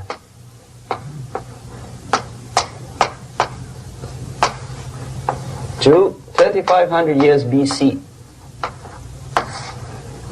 He was an advisor for several imperial courts in ancient China. And he said, after long meditation, that to implement state policy in a warlike manner, it's the most counterproductive, barbaric, and inefficient to fight on a battlefield.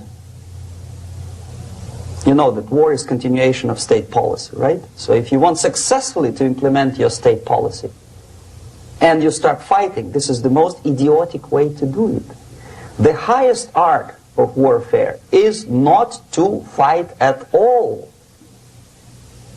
but to subvert anything of value in the country of your enemy, until such time that the perception of reality of your enemy is screwed up to such an extent that he does not perceive you as an enemy, and that your system, your civilization, and your ambitions look to your enemy as an alternative, if not desirable, then at least feasible.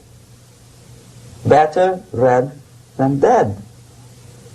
That's the ultimate purpose, the final stage of subversion, after which you can simply take your enemy without a single shot being fired, if the subversion is successful. This is basically what subversion is. As you see, not a single mentioning of blowing up bridges. Of course, Sun Tzu didn't know about blowing up bridges. Maybe there were not that many bridges at that time. But the basics of subversion is being taught to every student of KGB school in USSR and to officers of military academies. I'm not sure if the same author is included in the list of reading for American officers, to say nothing about ordinary students of political science. I had difficulty to find the translation of Sun Tzu in the library of a university in Toronto and later on here in Los Angeles. But it's a book which is not available. It is forced to every student in USSR. Every student who is taught to be dealing further in his future career with foreigners. What subversion is? Basically, it consists of 4 periods, time-wise. If we start from here and go this way, time, right? This is the beginning point. The first stage of subversion is the process which is called, basically, demoralization. It says for itself what it is.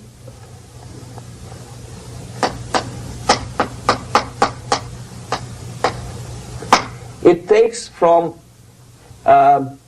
say, 15 to 20 years to demoralize a society. Why 15 or 20 years? This is the time sufficient to educate one generation of students or children. One generation, one lifetime span of a person, a human being, which is dedicated to study, to shaping up the outlook, ideology, personality. No more, no less. Usually it takes from 15 to 20 years. What it includes? It includes influencing, or by various methods, infiltration, propaganda methods, direct contacts, doesn't really matter. I will describe them later. Of various areas where public opinion is formulated or shaped. Religion, educational system, social life, administration, law enforcement system, military, of course, and labor and employer relations, economy. Okay? 5 areas. I will not write them down because we will not have enough space. Sometimes when I describe all the methods, students ask me question, are you sure this is the result of the Soviet influence? Not necessarily. You see, the tactic of subversion, about which I'm talking, is similar to the martial art, the Japanese martial art. If some of you are familiar with that tactic, probably you will remember that if an enemy is bigger and heavier than yourself, it would be very painful to resist his direct strike. If a heavier person wants to strike me in the face, it would be very naive and counterproductive to stop his blow. The Chinese and Japanese judo art tells us what to do.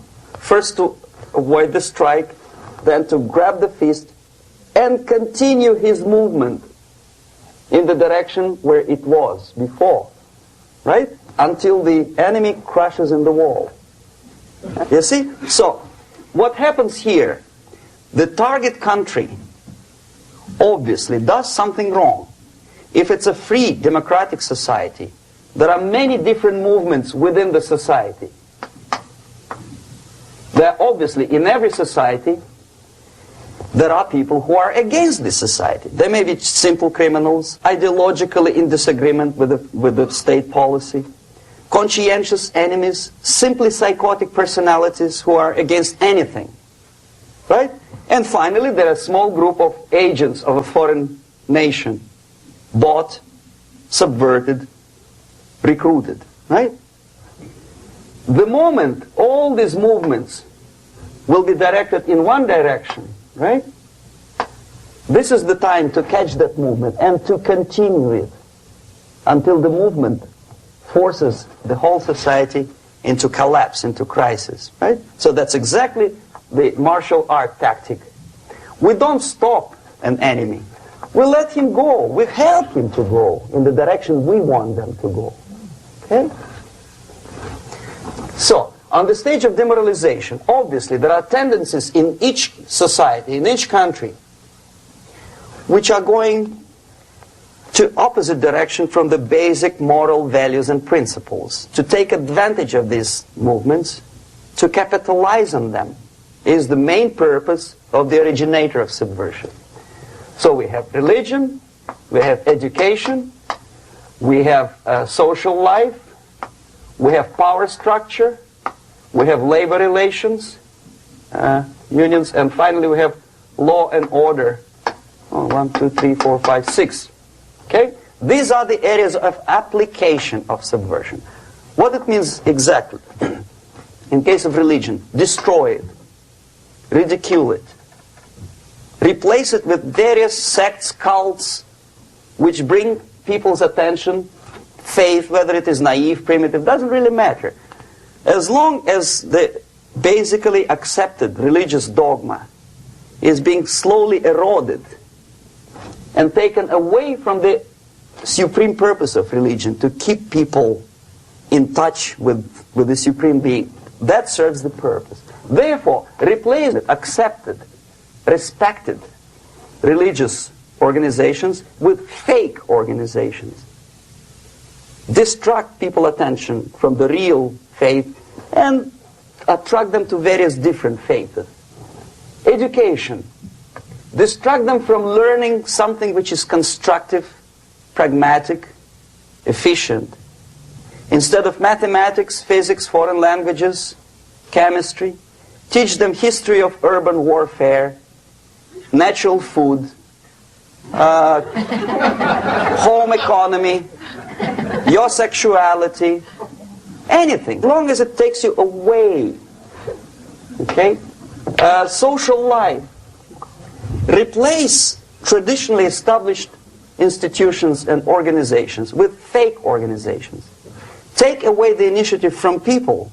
Take away the responsibility from naturally established links between individuals, group of individuals, and society at large, and replace them with artificially, bureaucratically controlled bodies. Instead of social life and friendship between neighbors, establish social workers institutions. People who are on payroll of whom? Society? No. Bureaucracy. The main concern of social workers is not your family, not you, not social relations between groups of people. The main concern is to get the paycheck from the government. What will be the result of their social work doesn't really matter. They can develop all kind of concepts to show to the government and to the people that they're useful. Okay. Away from the natural links. Power structure. Okay.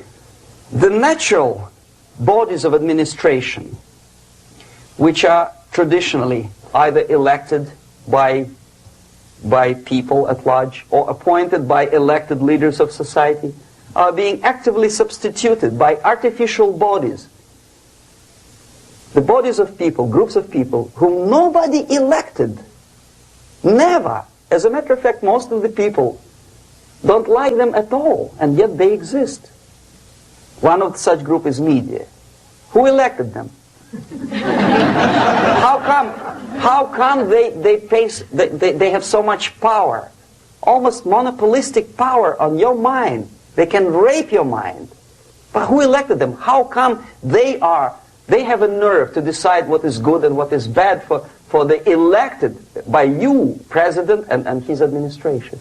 Who the hell are they? Spiro Agnew, who was hated by the liberal left, called them a bunch of enfeebled snobs. And that's exactly what they are. They think they know. They don't. The level of mediocrity. In a big establishment like New York Times, Los Angeles Times, major television network, you don't have to be excellent journalist. You have to be exactly a mediocre journalist. That's easier to survive. There's no competition anymore. You have your good, nice income, $100,000 a year. That's it. Whether you are better or worse doesn't really matter anymore. As soon as you're smiling to the camera and do your job. That's it. No more competition. Power structure slowly is eroded by the bodies and groups of people who do not have neither qualification nor the will of people to keep them in power, and yet they do have power. Okay. Together with that, there is another process. Law enforcement, law and order organization and structure is being eroded. For the last 20, 25 years, if you see old movies and new movies, you can see that in new movies, a policeman, an officer of the United States Army looks dumb, angry, psychotic, paranoid. A criminal looks nice, kind of, well, he smokes hash and shoots the whatever drug, but basically he's a nice human being. He's creative. And he's unproductive only because society oppresses him. Whereby a general of Pentagon is always, by definition, a war maniac. A policeman is a pig, rude policeman. He abuses his power. You know? A generalization like that. The hatred, the mistrust to the people who are supposed to protect you and enforce law and order. Moral relativity. The Angelo Buono process lasted 2 years in Los Angeles. And yet there are still some lawyers who say, look, he's a nice character, as a matter of fact. There was some witness who said, also a criminal, who said, well, he's a nice guy. I asked him one day to burn a house of my enemy, and he wouldn't do it. He's a nice fella. Erosion. A slow substitution of basic moral principles, whereby a criminal is not a criminal, actually. He's a defendant. Even if his guilt is proven, there is still a doubt. To kill or not to kill, to be or not to be. Thou shalt not kill, yes. But this line may not necessarily be applicable to a murderer. Thou shalt not murder. That should be the presumption, not that thou shalt not kill. Okay, labor relations. At this stage, within 15 to 20 years, we destroy the traditionally established links of bargaining between employer and employee. The classical Marxist-Leninist theory of natural exchange of goods. A person A has 5 sacks of grain and person B has 5 pairs of shoes. And the natural exchange without money is when they bargain between each other. And only with the introduction of the third force, C, an entirely third foreign stranger who says, no, don't give him 5 sacks of grain, give it to me. And you give me your 5 pairs of shoes, and I will distribute it accordingly. So that the economy will go. This is the death of natural exchange, death of natural bargaining. Well, trade unions were established 100 years ago. The objective was to improve working conditions and to protect the rights of workers from those employers who were abusing their right because they had more money. Objectively, at that time, initially, the trade union movement did work.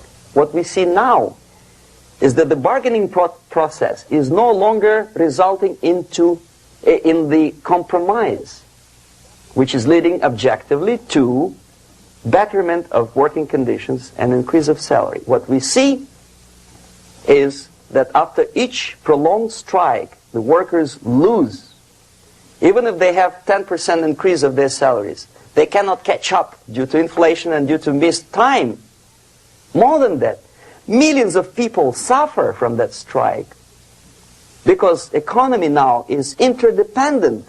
It's intertwined like one body. If previously steel workers, say 100 years ago, could strike and nobody would suffer, now it's impossible anymore. If a garbage collector strikes today, the rest of the multi-million city is stinking. I mean, there's no more service. In Quebec, for example, we had the electricians who were on strike in the middle of winter. You can freeze your bottom, and they still were on strike. Did they catch up with the salary? No, they lost. Who benefited? The leaders of trade unions. What is the motivation for strike? Improving of workers' condition? No, obviously it's not. Then what is it? Ideology. To prove to these capitalists. And the obedient horde of workers, like sheep, follow these people. And they cannot disobey. Why? Because if they do, you know what happens to them. Pickets, murders, shooting truck drivers by picketers. In Montreal, for example, I saw with my own eyes when I was correspondent of CBC International, Canadian Broadcasting Corporation, when the workers of aircraft factory destroyed computers and the equipment in the factory. And the administration employed strike breakers. Their cars were turned upside down and burned. Their houses were burned. Their kids were intimidated. And some victims were there. Of that you can be sure. Why? To improve conditions of workers? No. Ideology. Okay, so this is what happens basically. It may or may not happen without the help of the Soviet Union. But the natural tendencies are being greatly taken advantage of and capitalized by the Soviet propaganda systems. How? Whenever trade union strikes, we have influx of propaganda, mass media, ideological dissemination. The workers' right, and we repeat it like parrots. Yes, workers' right. Whose rights? Workers? No. The only freedom of worker to sell his labor according to his own desire and will is taken away from him. By whom? By trade union boss. Unlimited power is given. Responsibility. I want to sell my labor not for $2.50 an hour, but for $2. I don't have right. My freedom is denied to me. I know that if I sell my work for $2 an hour, not for $3 an hour, I will compete better with the other guy who is lazy and more greedy. I don't need $3. I need only $2. No, I was made to believe by media, by business, by advertising agencies that I need more and more and more. Have you ever heard any advertising on TV to consume less? No. No way. Whether you need a six-cylinder car or not, you have to buy it. And hurry up. When I was driving here on the local radio station, an excited announcer said, "You hurry up, rush and save, save, save. There is a pantyhose sale." Save by buying more. See?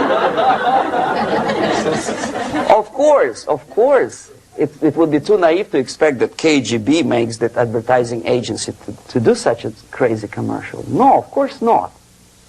But what we did when I was working for Novosti Press, we would snow plow editorial offices, student organizations, religious groups with literature of class struggle. If not directly Marxism-Leninism propaganda, then a propaganda of legitimate aspirations of working class, betterment of life, equality. Equality, mind you. President Kennedy once said, we will make America to believe that people are born equal. Are people born equal? Is there any mentioning in the Bible or any other holy scripture in any religion, if you don't believe me, go to the library and check it. There is not a single word about equality, just the opposite. By your deeds, God will judge you. What you do is important, the merit of your personality. You cannot legislate equality. If you want to be equal, you have to be equal. You have to deserve it. And yet we build our society on the principle of equality. We say people are equal. We know it is false. It's a lie. Some people are tall and stupid. Others are short, bold, and clever.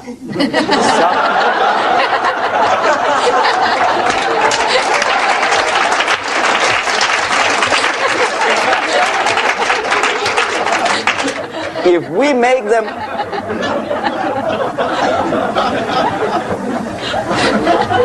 make them equal by force, if we put the principle of equality in the basis of our socio-political structure, it's the same thing as building a house on sand. Sooner or later it will collapse, and that's exactly what happens. And we, as Soviet propaganda makers, are trying to push you in the direction which you go yourself. Equality, yes, equality. People are equal. Land of equal opportunities. Is it true or not? Think about it. Equal opportunities. Should there be equal opportunities? For me, and for a lazy bastard who come here from some other country and immediately registers as a welfare recipient, benefits. I never received a single dollar. No, sorry, I did receive once. But I never applied for welfare. For the 13 years, I took any job. Security guard, journalist, taxi driver, anything. Well, I was restless, but some people don't like it. They immediately. So why should we have equal opportunities? Why? The equal opportunity to excel. Equal opportunity in equal circumstances, yes, but we know people are different. To excel, yes, provided we reach the same level of excellency, perfection, which is hypothetical, distant future. Yes, maybe. But we know perfectly well that even with the best intentions, people could not be equal. Why should we have equality in the, say, legal system? Myself, I'm considering myself a law-abiding citizen, and a person who comes here to rob and shoot, say, the United States administration under Carter imported thousands of Cuban criminals. They were non-criminals, yet they were accepted. Do you think it's fair if myself and my wife from Philippines, who work like a, horse as a lab technician in the hospital, should have the same rights as a criminal from Cuba? Why? And yet we repeat as parrots, equality, equality, equality. And the Soviet propaganda system helps us to believe that equality is something which is desirable. Democracy, as it was established by fathers of this country, of this system in the last century, is not equality. Is the system where different people, unequal people, have a chance to survive and help each other in constant competition, in constant perfection, not in equality, which is superimposed from a godfather or a nice person in Washington, D.C. And the absolute equality exists in Soviet Union, quote-unquote equality. Everybody is equal in dirt. Except some people are more equal than the others in Politburo.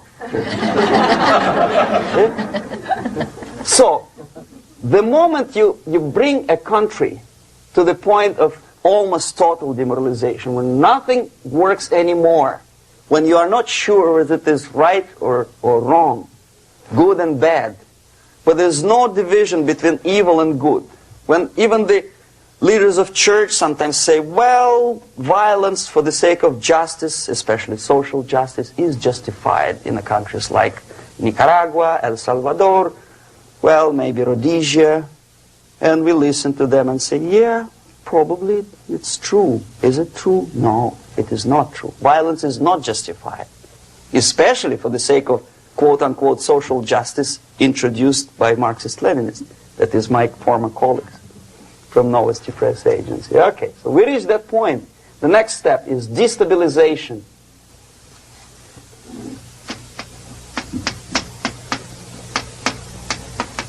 Again, this word says for itself what it is. To destabilize all the relations, all the accepted institutions and organizations in a country of your enemy. How you do it? You don't have to send a battalion of KGB agents to blow up bridges. No. You let them do it themselves. The area of application is, again, it's narrower now. Not like the previous case. The overt legitimate actions of the KGB in this case would be hardly noticeable. There is no crime if a professor who recently went to USSR introduces a course of Marxism-Leninism in a Californian college, for example. Nobody is going to come to his doorstep and say, okay, mister, come, you are under arrest. No, it's not a crime. It's not even considered a moral crime against your country. So the area of application here is narrowing down to economy, again labor relations, right? To law and order, plus military. And economy, law and order. Yes, and again the media, but wider scope, little bit different. I'll explain you later. Okay, basically 3 areas. Economy. The radicalization of bargaining process. If on that stage we still could achieve, theoretically, some positive compromise between the negotiating sides with say, arbitrary, introduction of arbitrary judges, a third side, objectively judging the demands of both sides. Here it's radicalization. On the stage of destabilization, we cannot come to compromise even within a family. The husband and wife couldn't figure out which is better. Husband wants his kids to eat at the table, and wife wants a child to roam around the room and drop food all over the floor. They cannot come to compromise unless they start a fight. It's impossible to reach a compromise, constructive compromise, between neighbors. Some people say, I don't like you to watering your lawn at that time because exactly at that time I'm walking my dog and he's getting nervous. He cannot pass his bowels, you know. So they cannot compromise. They go to a civil court or something like that. Radicalization of human relations. No more compromise. Fight, fight, fight. The normal, traditionally accepted relations are destabilized. The relations between teachers and students in schools and colleges. Fight. The relations in economical sphere between laborers and employers are further radicalized. No more acceptance of the legitimacy of demands of workers. Unlike Japanese, with the theory Z, if you ever heard about it, where the workers are involved in the decision-making process, therefore they don't have moral incentive to fight their bosses. In the United States, it's just the opposite. The harder is the fight, the better. The more heroic they look. When the Greyhound network was on strike recently, the correspondents of local TV networks all over the United States were approaching these strikers, and they say, oh yes, we are doing something nice. They look like heroes and they were proud. There was some family, the husband was bus driver. Now they decided in a protest against the bosses to camp somewhere in the forest. And they were presented to the audience as a heroic, nice people. You see? The violent clashes between passengers, picketers, and the strikers are presented as something normal. 10, 15, 20 years ago, we would we would be angry, say, why so much hatred? Today we are not. We say, well, commonplace. Radicalization, militarization sometimes. As I explained on that stage, I took a step a little bit further. Shooting people. Okay, law and order now also is pushed into the area where previously people settled their differences peacefully and legitimately. Now we are getting with this court cases in the smallest irrelevant cases. We cannot solve our problems anymore. The society at large becomes more and more antagonistic between individuals, between groups of individuals, and the society at large. The media puts himself in the opposition to the society in general, at large. Separate, alienated. Okay? On that stage, you remember I was talking a couple of hours ago about the sleepers. That's when the students from, say, United States, if they are trained in Lumumba University, or developing nations, that's the students I was dealing with, are being sent back from the Soviet Union here. Or if they were already in the United States, in the country, which is the object of subversion, they spring to action. The sleepers go up. They slept for 15 to 20 years. Now they become leaders of groups, preachers, I don't know, public figures. Prominently they actively include themselves in a political process. All of a sudden we see a homosexual. 15 years ago he did his dirty job and nobody cared. Now he makes it a political issue. He demands recognition, respect, human rights, and he rallies a large group of people. And there are violent clashes between him and police, his group and ordinary people, no matter what. It's black against white, yellows against green, doesn't matter where the division line goes. As long as this group come into antagonistic clash, sometimes militantly, sometimes with firearms, that is destabilization process. The sleepers, many of whom are simply KGB agents, become leaders of the process of destabilization. Doesn't mean that Comrade Andropov sends Comrade Ivanov to the United States. The person who takes care is already here. He is a respected citizen of the United States. Sometimes he gets money from various foundations for his legitimate struggle for, I don't know, human rights, women's rights, kid lib, prison lib, whatever. There are sympathetic Americans who donate their money to him. This stabilization process usually leads directly to the process of crisis. In case of developing nations, that's the area where I was active. The process starts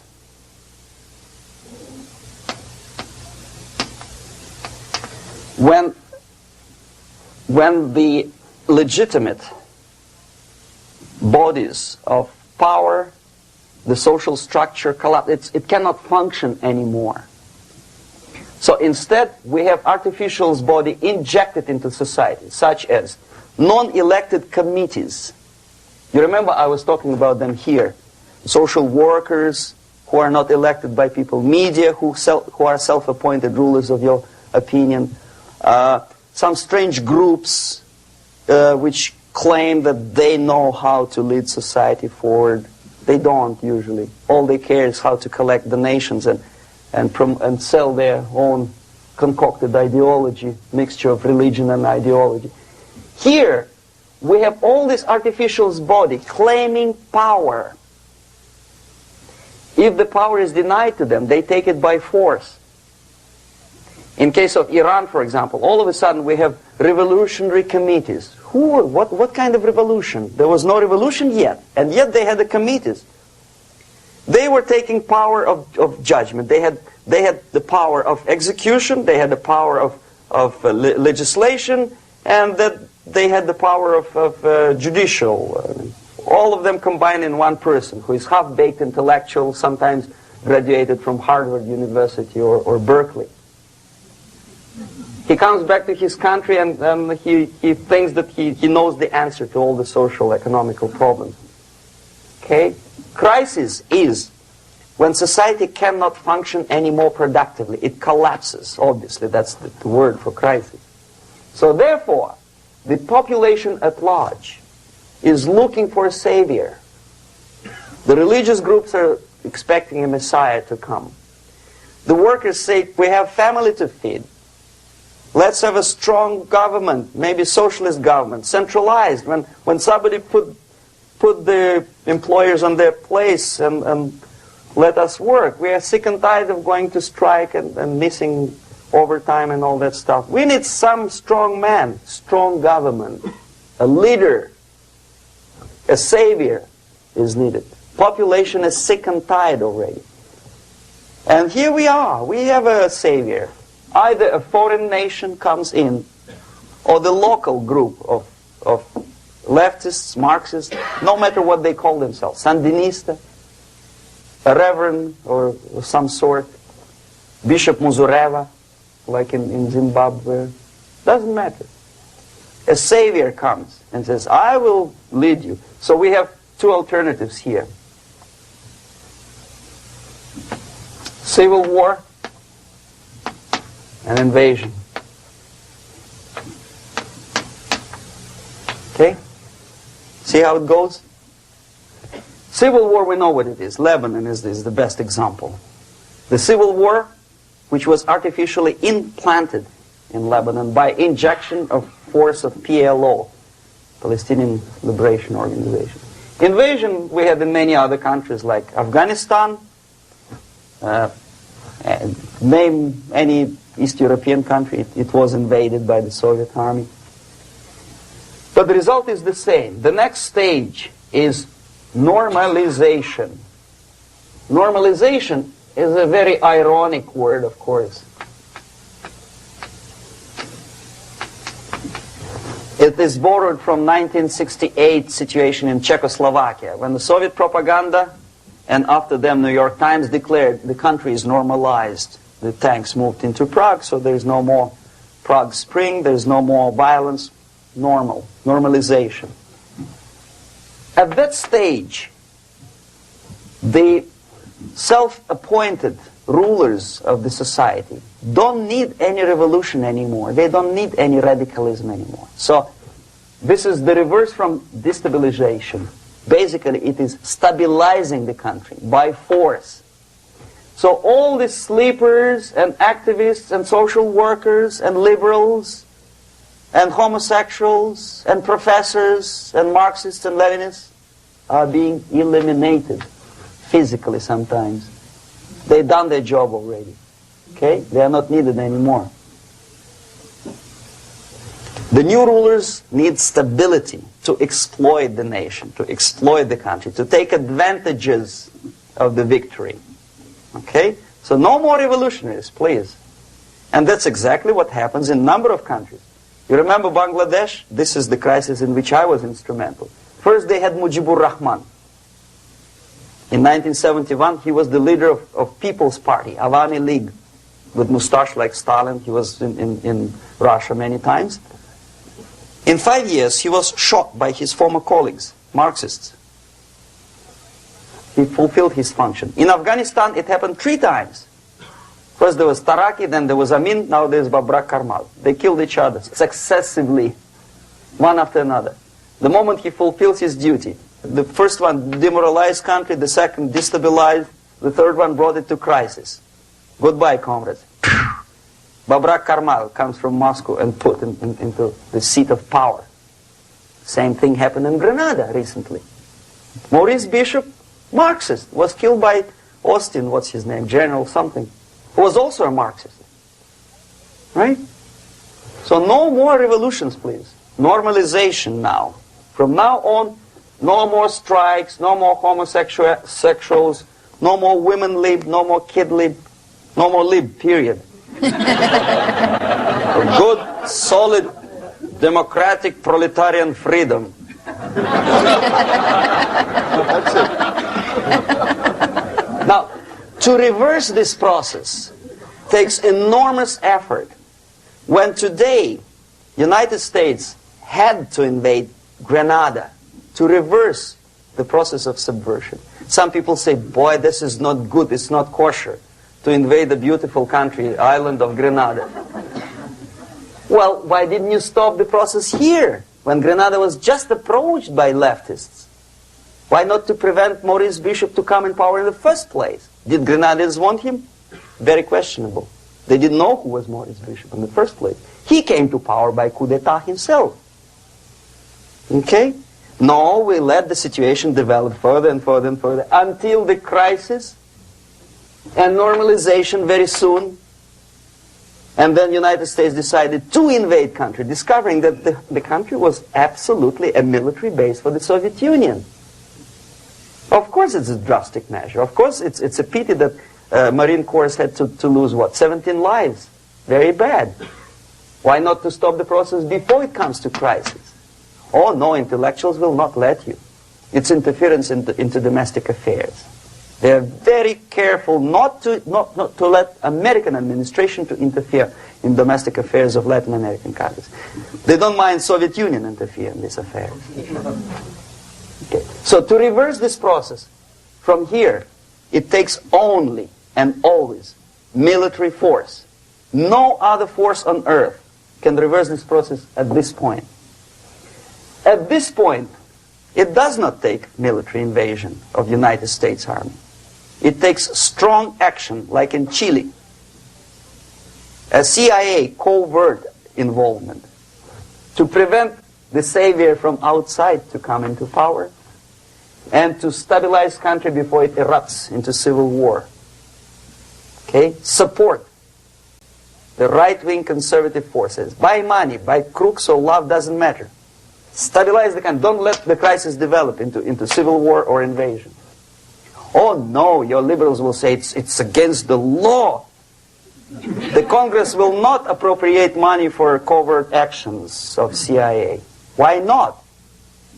Should we wait till the normalization come and Soviet tanks land in Los Angeles airport? Now, at that point, at the point of destabilization, also the process could be reversed. Again, easily than this. No CIA involvement at this point. You know what it takes here? Restriction of some liberties for small groups which are self-declared enemies of the society. As simple as that. Oh no, the media and liberals will tell you this is against the American Constitution. How can we, by force, deny the civil rights to criminals, for example? It's not good. Okay? So we allow them to. Okay, if you allow the criminals to have civil rights, go on and bring the country to the crisis. This is a bloodless way to do. Curb the rights. I mean, not to put them in prison. No, I'm not talking about putting all the gays from San Francisco in the concentration camp. Do not allow them to take political force. Do not elect them to the seats of power, whether it is municipality level, state level, or federal level. It has to be beaten in the heads of American voters that a person like that in the seats of power is an enemy. Do not be afraid of this word. It is an enemy. If he is not an enemy here, he will be here. Later on, he will be shot, of course. But at this point, he is an enemy. Okay? You are doing great service by denying him a right to capitalize on his own crazy ideas and become a powerful man, a man who uses the seat of power. Restriction of certain freedoms and permissiveness at that point would prevent sliding into crisis and probably will return the process of destabilization.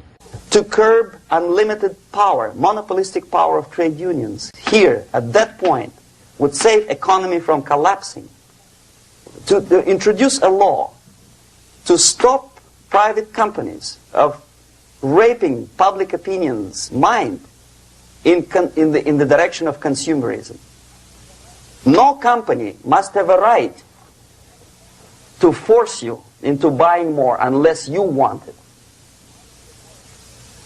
There must be a law. You want to advertise your car? Okay.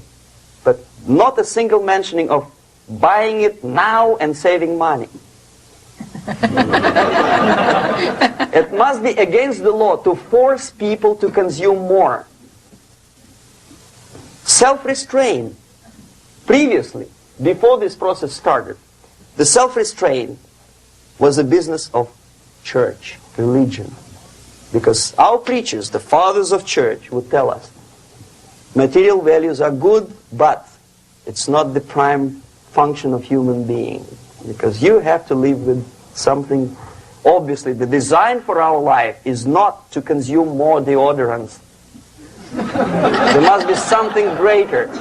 If such a complicated instrument as human body was created, obviously there must be some higher purpose for that. And it's very easy to avoid destabilization by denying the greedy companies one little freedom, one little liberty, forcing you into turning yourself into processors of unwanted products and goods. They turn you into machines, like the worm who there's inlet and outlet. So, and how long an average appliance lasts these days? Less than a year. Why? Where's workmanship? Oh, we want you to buy more. Okay. Destabilization process could be easily overcome if, as I say, the society, by its own will or after persuasion by the leaders, will come to the idea of self-restraint. It's so hard, we want to consume more, but you have to. Unless you will come to this stage, when, as we say in Russia, if Sahara Desert ever becomes a communist state, there will be shortage of sand. So you have to curb your... You have to curb your expectations at this point before it's too late. But no, we don't want to do it. Demoralization process. Again, it's the easiest thing to reverse. First of all, by restricting import of propaganda. The easiest thing to do. Unlimited, unrestrained import of Soviet literature, Soviet journalists, giving Soviet propaganda and ideological agitators equal time on American TV networks. It has to be stopped. And it's easy. They won't be offended, mind you. As a matter of fact, they will respect America more. But when my former colleague Vladimir Posner appears on Nightline and Ted Koppel asks him, well, Vladimir, what do you think about this and that? What can he think? He is an instrument of propaganda. He thinks what Comrade Andropov tells him to think. He's just a nice, articulate mouthpiece of the Soviet subversion system. And Ted Koppel makes you believe that my friend Vladimir Posner thinks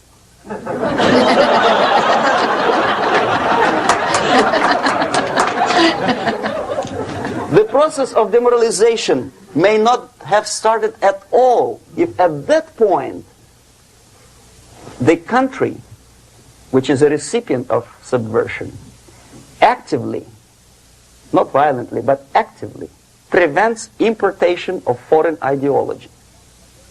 I don't want America to follow the pattern of ancient Japan. You don't have to shoot every foreigner when it approaches the sacred borders of the United States. But when he offers you a junk in the disguise of very shiny something, you have to tell him, no, we have our own junk.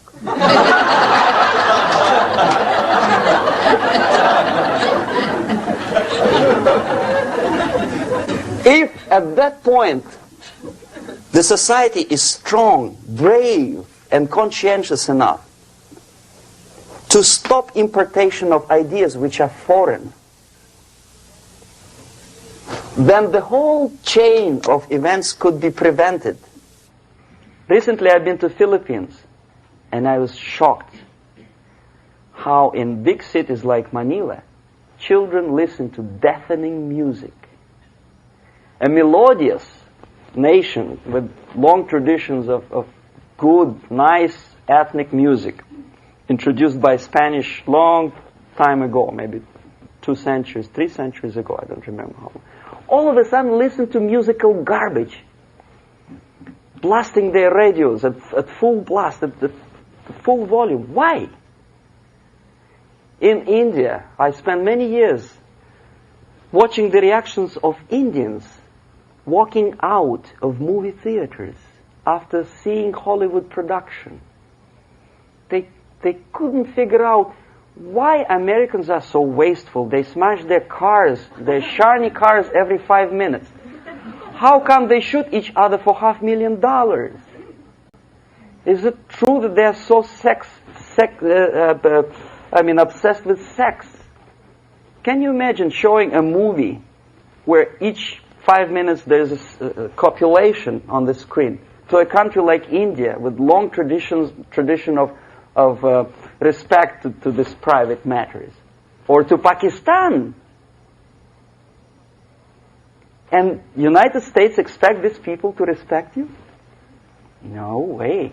Oh yes, they will see the movie. They'll pay 5 rupees to see that garbage. But they walk out and will tell their kids, don't respect Americans. Don't be like Americans. See?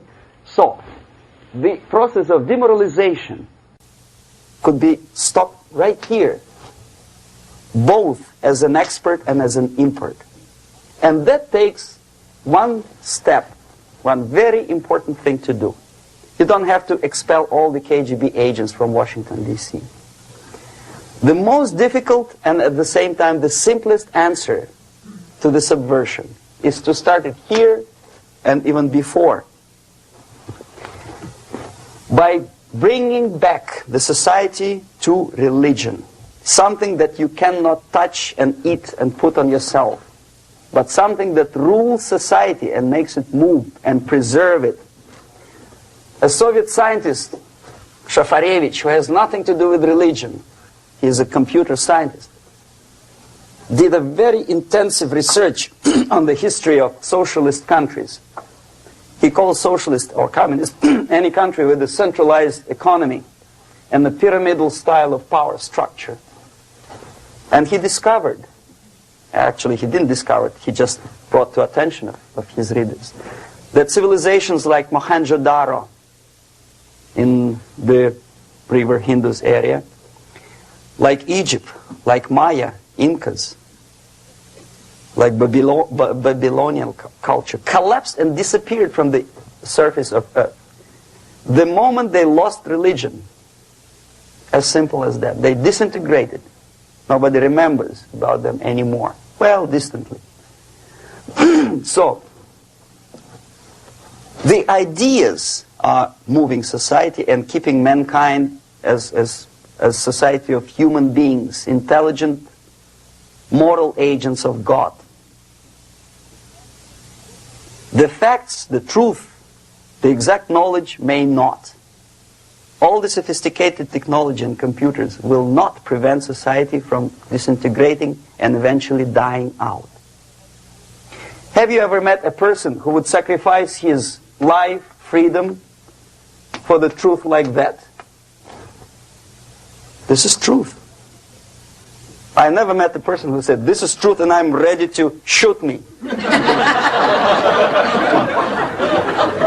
To defend the truth. Right? But millions sacrifice their life, freedom, comfort, everything for things like God. Like Jesus Christ. It's an honor. Some martyrs in the Soviet concentration camp died.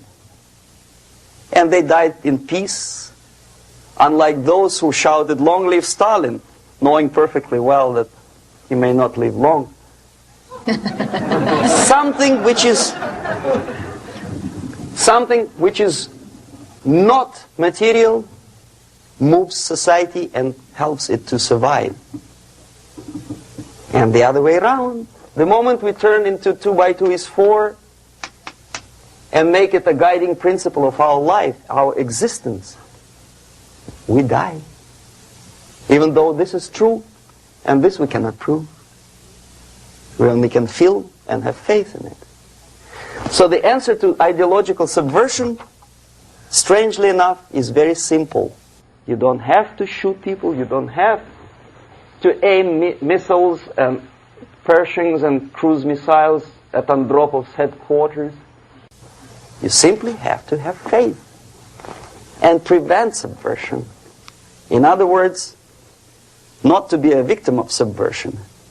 Don't try to be a person who in judo is trying to smash your enemy and being caught by your hand. Don't strike like that. Strike with the power of spirit and moral superiority. If you don't have that power, it's high time to develop it. And that's the only answer. That's it. Thank you.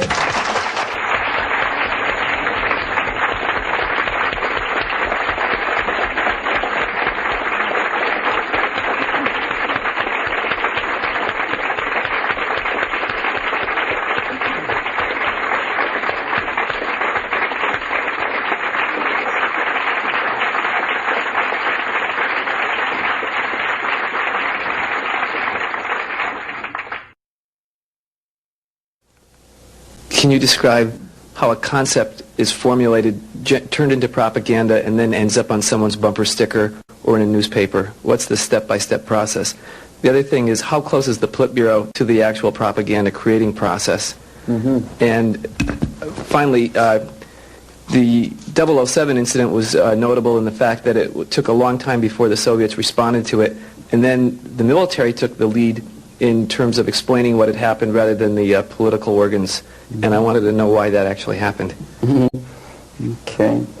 Now, the propaganda concepts are not being developed. They had been developed long time ago. There's nothing basically new in the concept of overall propaganda methods and goals. The ultimate goal, however ridiculous it may sound, or primitive or simplistic, is the world domination. Many experts in foreign policy would ridicule my opinion, but this is what it is. I saw it with my own eyes. I was a part of that. So, and my father was, I think I mentioned that before, he was an inspector of land forces. He traveled all over the world where the Soviet troops were stationed. So he knows perfectly well that the troops are not stationed there to collect harvest for Cubans or to help Afghanis to develop the hordes of cattle or goats. They are there for one purpose, world domination. The concepts, the immediate issues or problems are created, of course, for propaganda purposes, and they end up as a bumper stickers, probably not long. It takes really short period of time. Unlike some other things in the Soviet system, propaganda is one of the things that they don't save money on. And there is a huge apparatus of propaganda experts in USSR. Novosti Press Agency is just one of them, one of the organizations. But apart from that, there is a Department of Agitation and Propaganda within the Central Committee. There are faceless people, names of whom you will never learn. They are kind of classified. I didn't explain you the methods today because it will take us another day. The methods include such things as semantic manipulation. The words and expressions are being coined at the rate of 5 expressions a minute by extremely clever, educated experts. And the media outside of USSR obediently repeats this cliché. I give you just several examples, not to take your time, not to bore you to death. Okay, I mentioned one thing, United Nations. The expression was invented by the Soviet propaganda experts, not by Americans. We know perfectly well it's not united and it has nothing to do with nations. More than half of the delegations in UN do not represent any nation at all. They are disunited, obviously. The United Nations had not been able to solve a single military conflict. Nowhere in the world. They provoked war, yes, they took part in wars, but they didn't prevent expansion of communism, or they did not prevent a single war anywhere. So the true expression, the true term for United Nations could be disunited bureaucracies. Okay, another cliche which was coined in Moscow by experts of propaganda. National Liberation Movement. It's not national because most of the leaders do not necessarily belong to the ethnic group which they lead, number one. Number two, they are unpatriotic and unnationalistic because they obey orders from a foreign country, USSR. Okay? They are trained in USSR, they are paid by the Soviet system, and they work in the interests of the Soviet system. Liberation. Whom they are liberating? Who is being liberated? And movement. Movement, we understand, is something which moves, unlike something which is static. National liberation does not move. It's a war. If you call war a movement, probably. But it has nothing to do with the concept of movement in American terminology. It means a legitimate, overt, organized, voluntary movement. Right? I presume your church or your organization is voluntary. Nobody keeps you here by force.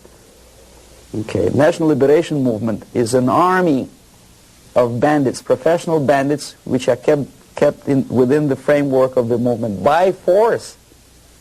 If they betray, it's like in mafia, they are going to be executed.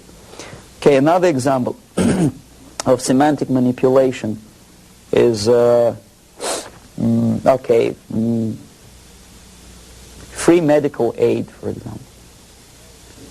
You think it's an American democratic expression. No way. The term was coined by the communists long time ago, at the time of Comintern. There's nothing free in this world. Everybody knows it.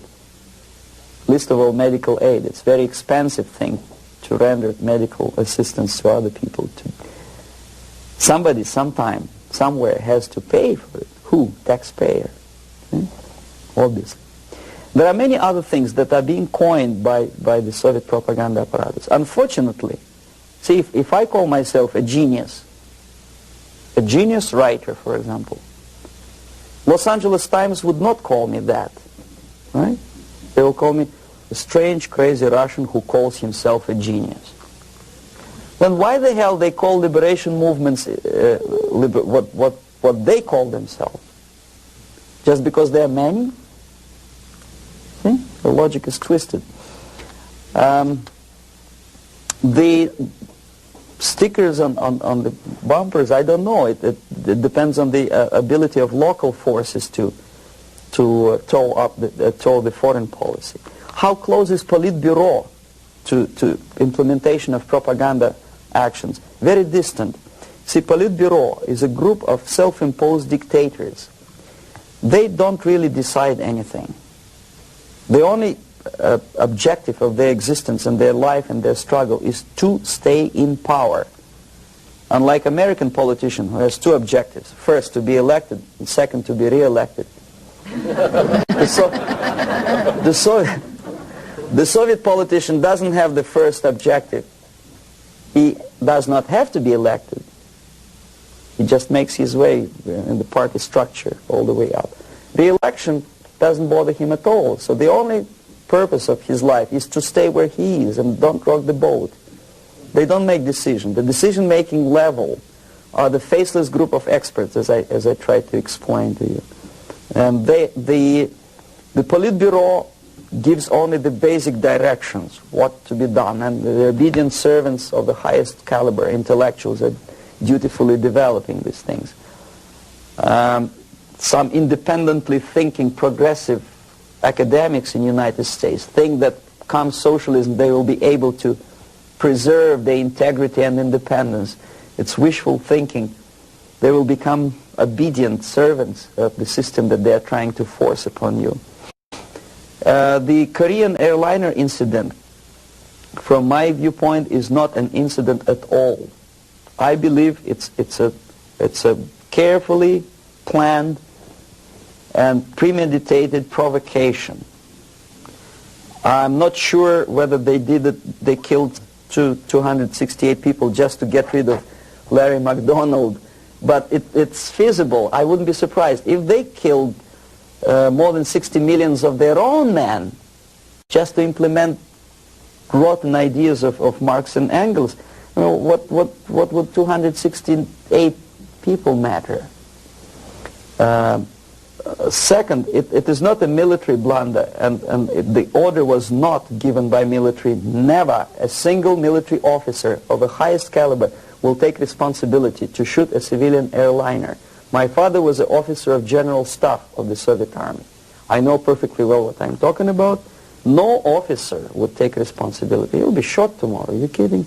The order was given by a civilian, by party apparatchik of the highest caliber, and I wouldn't be surprised it was Andropov. In any case, Andropov knew perfectly well what went on. The Soviet power structure resembles a triangle, unlike a love triangle in real life drama. It's a hate triangle.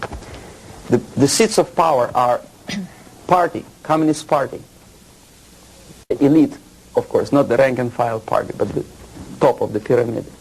The KGB and the military. They hate each other, and each of them hate the other two.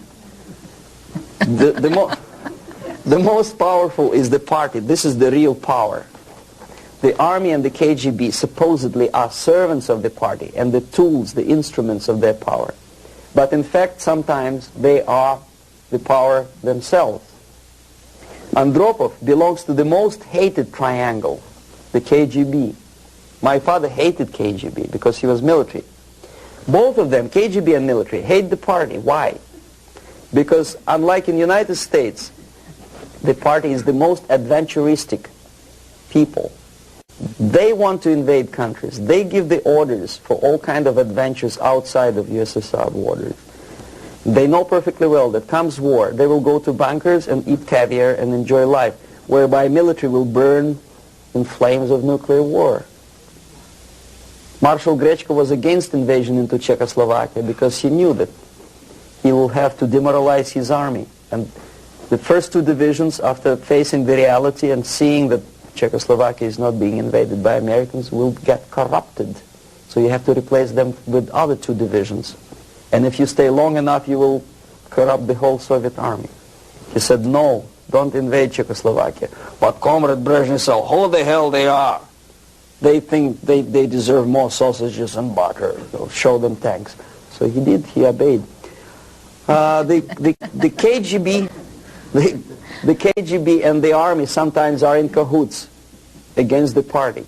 The recent rumor that Andropov was shot by son of Brezhnev is an indication that the other two corners of the power structure were really sick and tired of the Andropov's KGB purges. You know, there were purges. Many people lost their jobs, and some were arrested, and some committed suicide in the span of some 10 months since Andropov was sentenced to power. So that gives you an idea of the Korean airliner incident is premeditated provocation to create an international tension, because the only power on earth which is interested in provoking conflicts and preserving tension is the Soviet junta. That's the only justification of them being in power. If there is no enemy outside, they have to create him. If there is no war, they have to provoke it, to scare the hell out of taxpayers inside, and to keep themselves in power. There are so many theories. One of them is expressed by, I wouldn't say a friend of mine, but I know him. There's another defector, Nikolai Khokhlov, who defected long time before I even joined KGB. He was also a KGB in Western Europe. Now he teaches psychology in one of California universities. He thinks that the Soviet Union developed an ESP, would you believe it, system of influencing the perception and minds of people. And the generators of ESP willpower can be focused on individuals and groups of individuals so efficiently that you can literally focus that beam or whatever it is on a pilot or two pilots or three pilots and convince them that actually they are flying on the safe territory, so there is no need, you can convince them that there is no need to contact the ground-based station. And you can artificially draw the plane by brainwave into the Soviet airspace. Whether it is true or not, I don't know. But I know one thing, that when I was a student and I graduated from Oriental Studies Institute, one of my friends, he was an extremely intelligent Jewish boy. He graduated from the mathematical department of Moscow State University. After 3 years, I returned from India for vacation, and I met him in the during the reception at the Academy of Science, and I say, "What are you doing here?" He said, "I'm working in a secret research bureau." You know, the secret, which means basically defense industry, they don't have addresses, they have post box numbers. And I say, is it that much secret that you cannot tell me what you research? He said, "You wouldn't believe me, brain waves." And I never saw him again. Brainwave. ESP, which officially in the Soviet media is described as a pseudoscience and decadent capitalist gimmick to sidetrack the minds of proletariat from the real issues of class struggle. But obviously KGB takes seriously that pseudoscience.